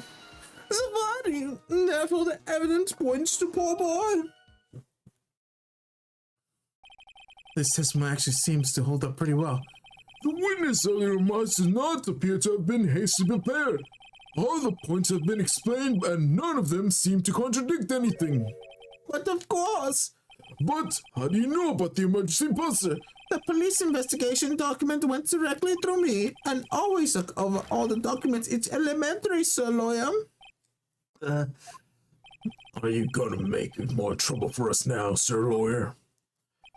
I will not allow any of your usual shenanigans, Mr. Wright. Yes, Your Honor. I cannot postpone Luke Abney's trial any longer. This is your last chance. Hang on a second. Just one chance? It seems that the party's about to begin.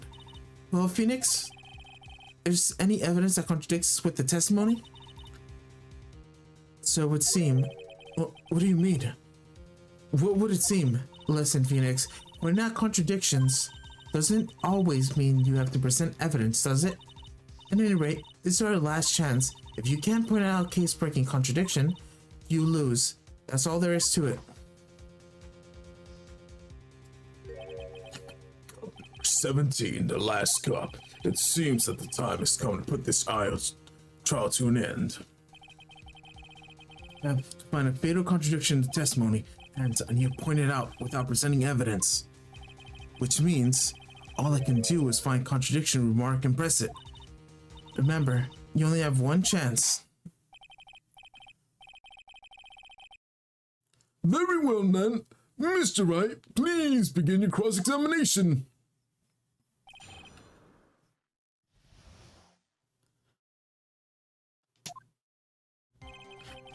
Indeed, it's true that I was not that lowly tailor. Mr. Abbey, about this last remark. You still don't get it, do you, Wright? This isn't time to be pressing witnesses on every little statement. What? I said this before. There's still one you haven't proven.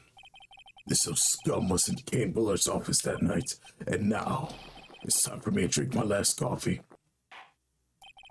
Mr. Wright, I will hold you. Yikes. Damn. I failed. Fuck.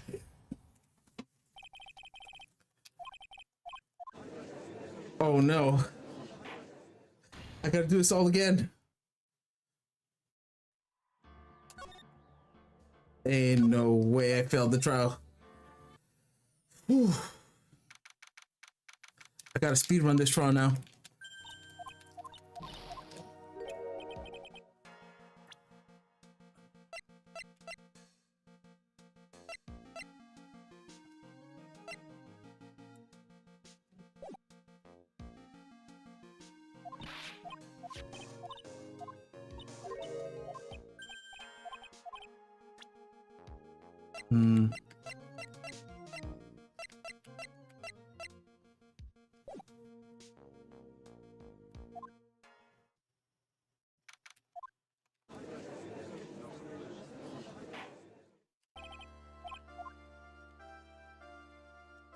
Okay.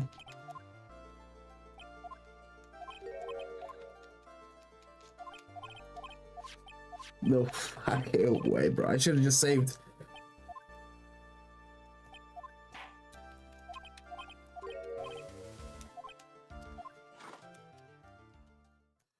Come on.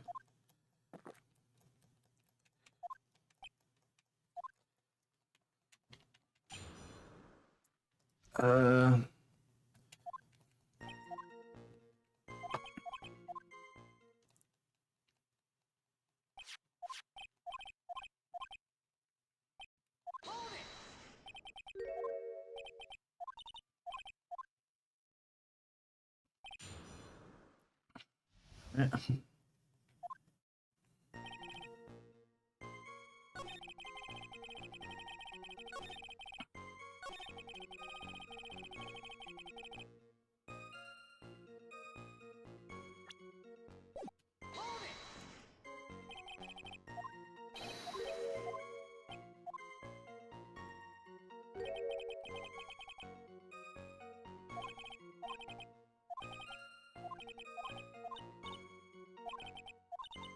All right, give me a second. All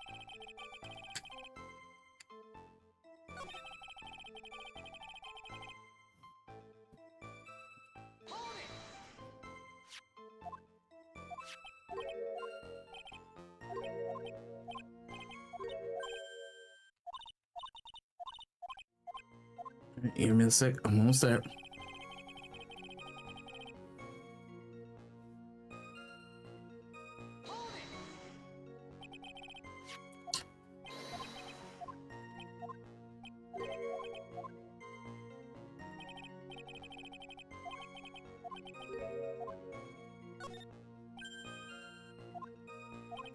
Give me a sec. I'll be there soon. This will be cut in the final video.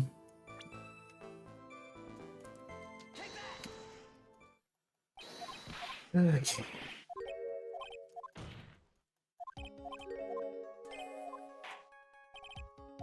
Come on.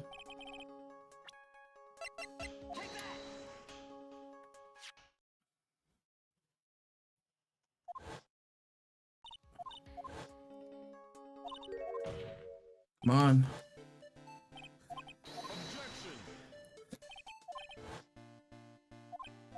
This is... Oh no. Oh no. How could I have done this? It's always at me.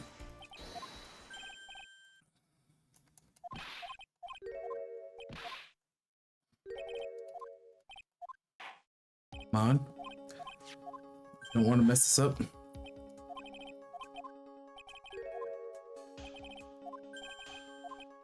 Okay. Oh. Okay.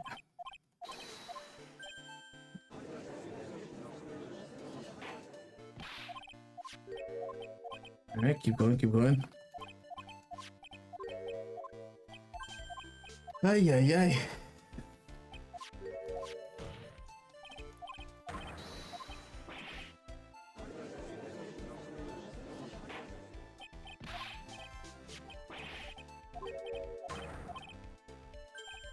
Come on. I'll just eat while I smash the button.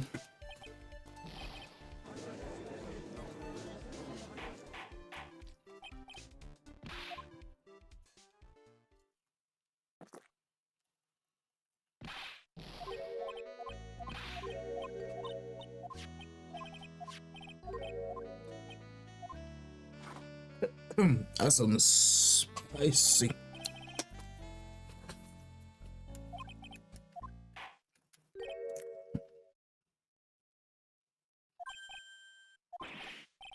Come on.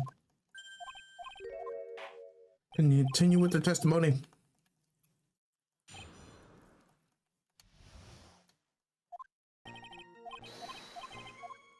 Gotta spam this out, bro. Can't believe I choked at the end.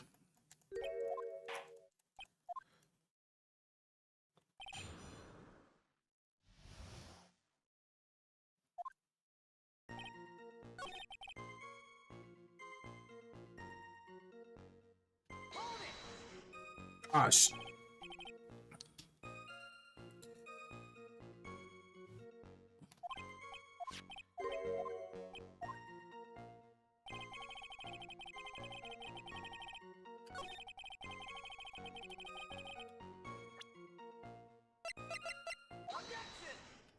All right, we keep going.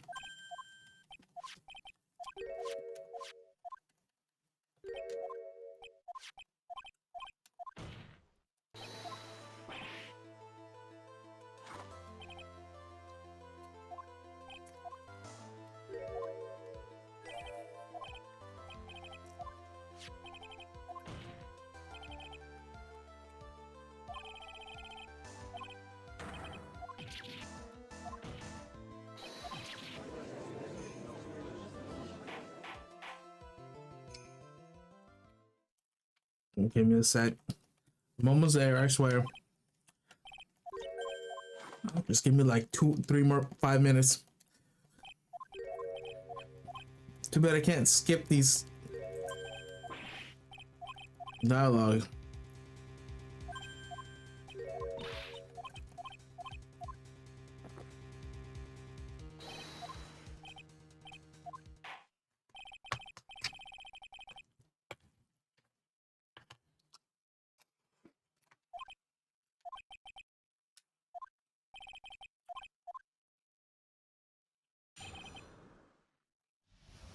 All right.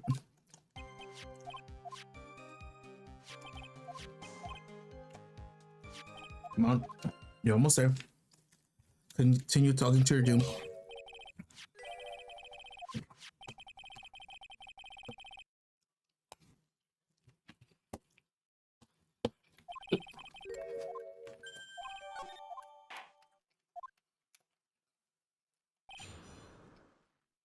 Alright.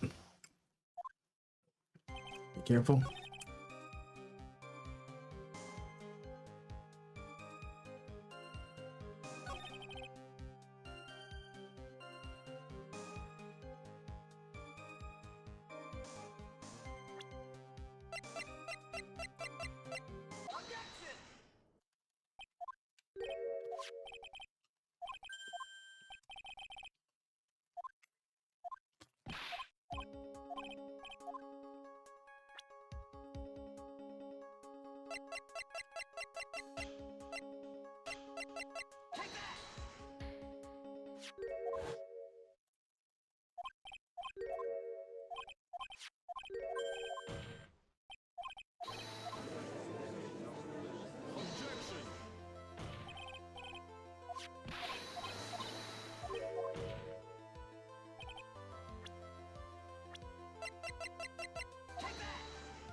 All right, we're almost there.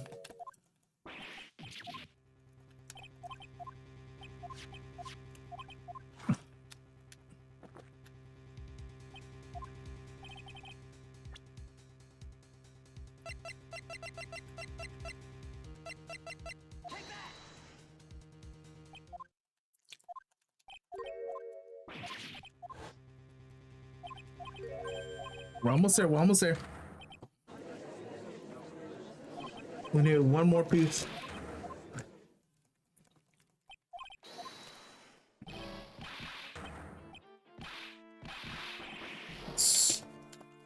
At least he talks faster than I can impress.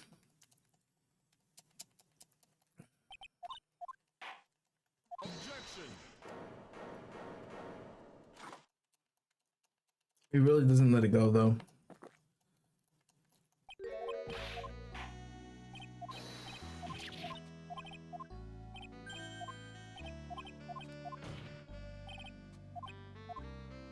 None.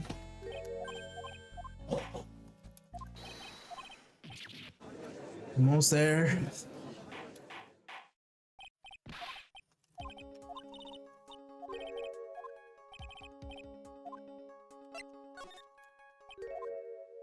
All right. Let me get going.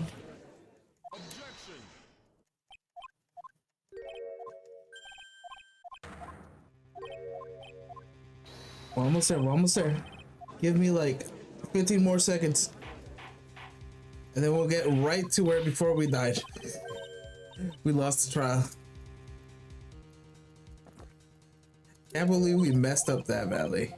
It's honestly, I thought I could have just pressed on and everything. I mean, it didn't let me.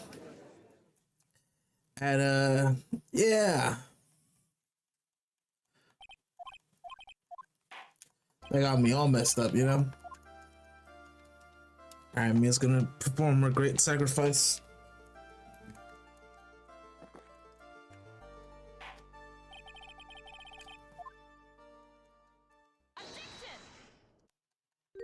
Alright.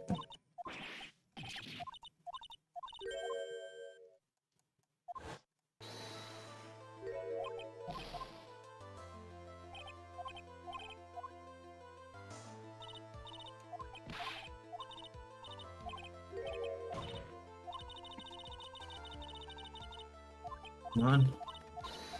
Let it happen, let it happen. We're almost there.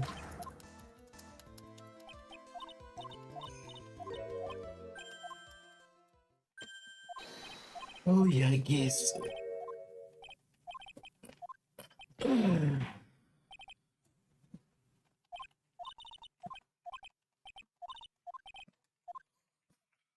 Okay.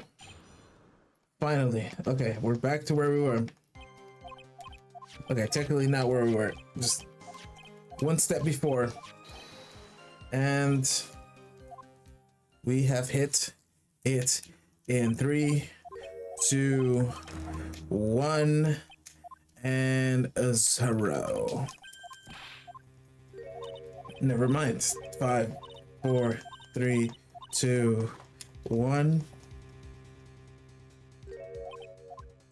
Okay. 0. Come on.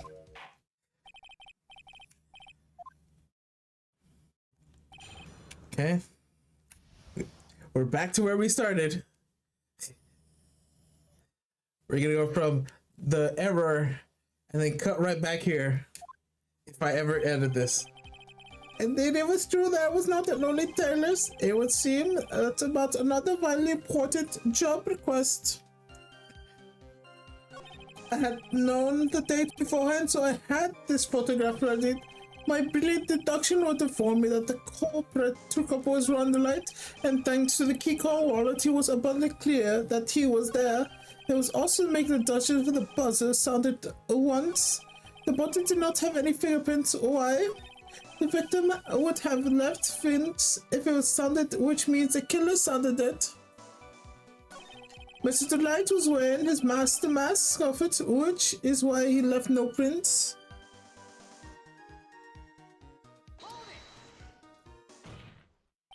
Mr. Amy, about this last remark. You still don't get it, see it right.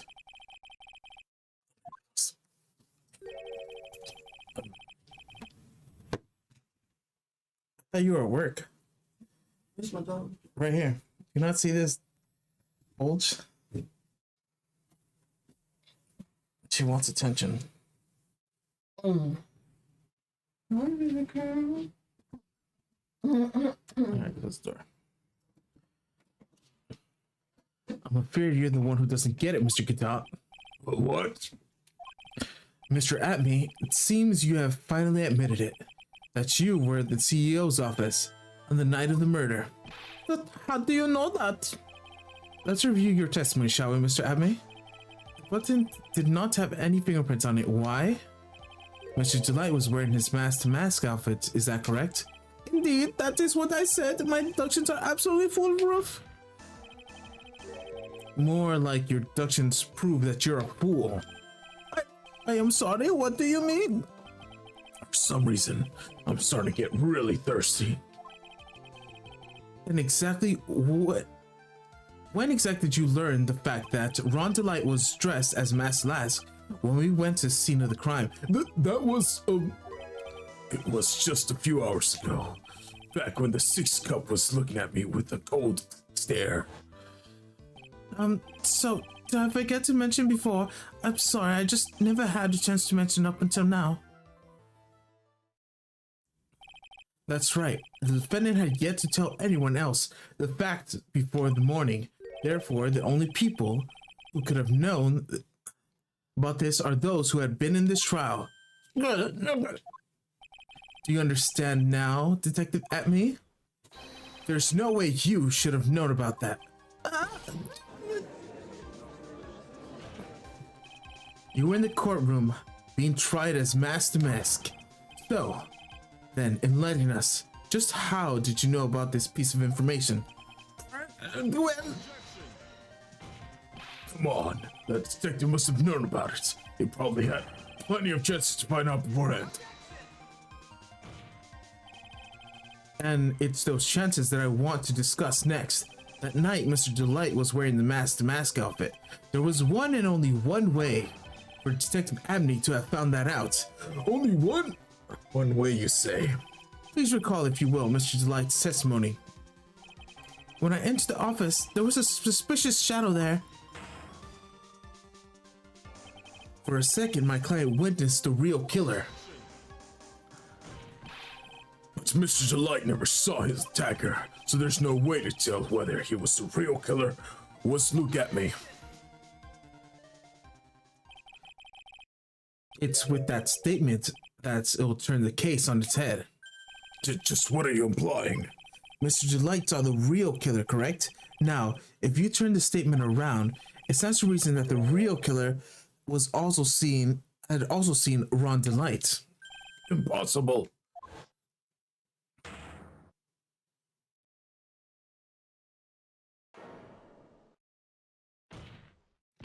Detective Atme, you saw Master Mask at the murder scene last night.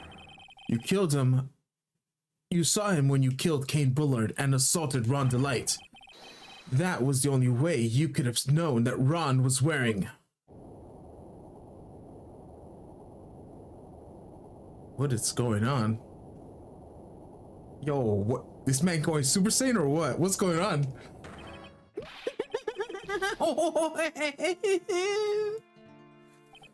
Take a good look, everyone.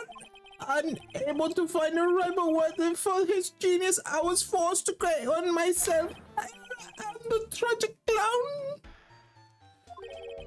That is the same line you gave yesterday. But I think there's a little more meaning behind it this time.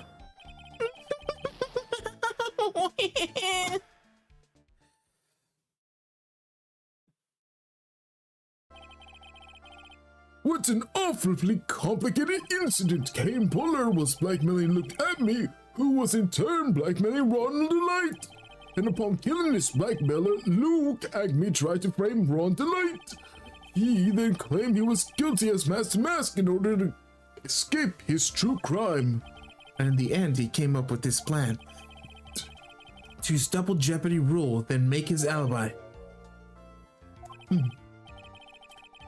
At any rate, it would have seemed we finally found the truth. Excuse me? I have came preciously close to bemerging the record of an innocent young man, bemerging him with the title of murderer. Don't ignore me! Oh, I didn't realize you were there. Why wouldn't he be? About the verdict. I know you never committed any murder. That's right. I'm glad you understand, but I really am Master Mask. So, thanks to the trial, I'm innocent now, right? What you said, you called double jeopardy? Now that you mention it, I've been careless. Careless? What do you think, Mia? As the defendant says, the rule of double jeopardy is absolute. The defendant can never be tried twice for the crime in which he is once found innocent. Then, Master Mask is really innocent? It would seem so. For now. For now. now then, this court finds the defendant not guilty.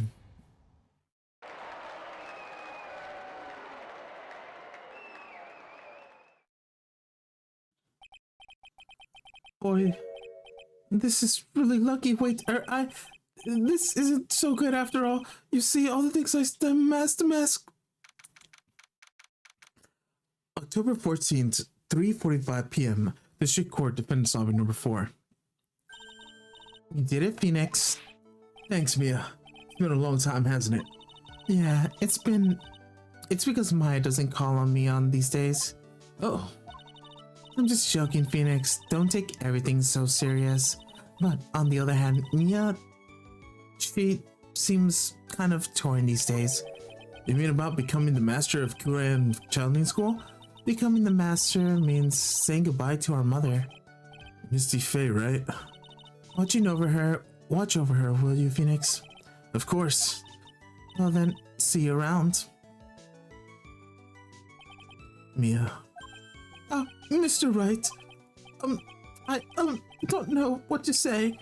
Congratulations, Mr. Delight. Thank you so much. No, wait, nothing really matters anymore, though. Now that all of that, come on, just be happy. Maya, you've been cleared of the murder charges and caught off as mask to boot. But in exchange, I lost everything. Huh? What do you mean? Stealing security information from KB Security, becoming Master Mask?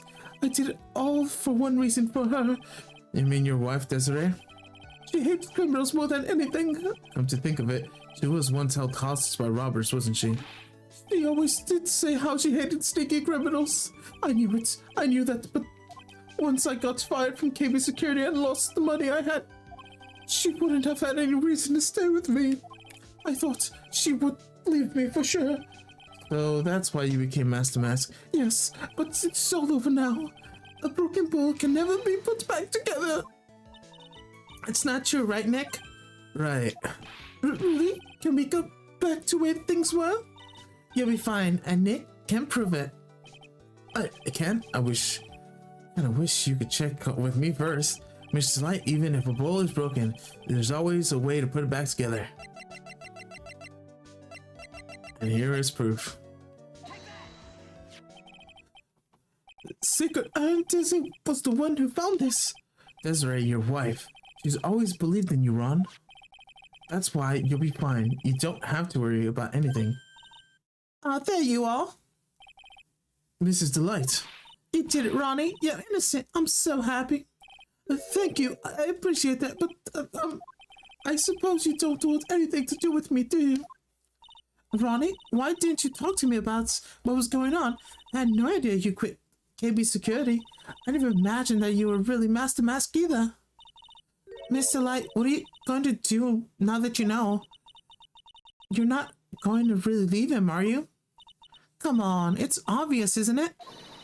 How could I ever let such a wonderful man like him get away? After all, my bike's really fast. So fast that there's no way he could ever get away. But didn't you say that you hate criminals?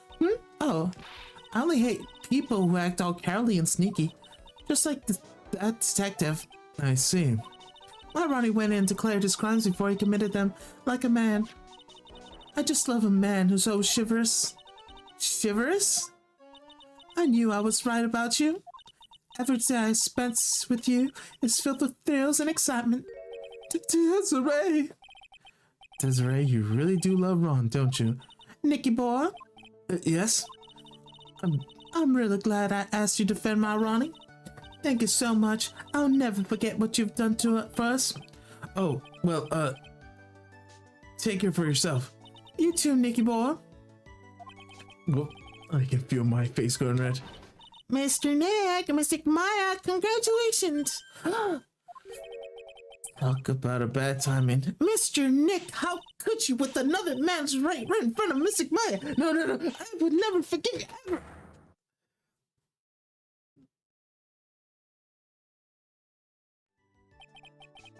Just in case, so just as the case came to a close, so did my consciousness. Ron said a broken bowl can never be put back together, but I know that's not true. I mean, just look. There's a perfect example of that, put back together even better than before.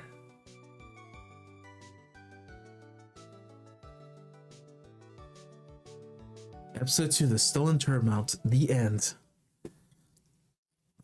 That was a little harder than it should have been. A brand new episode has been added. Thank you for watching. And we'll do episode 3 next time I stream.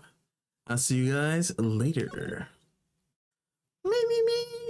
Save, of course. I would like to save. Alright. Let's get back. I'll see you guys. No way I took a... Stop. Why are you taking a screenshot? That's not the screenshot button.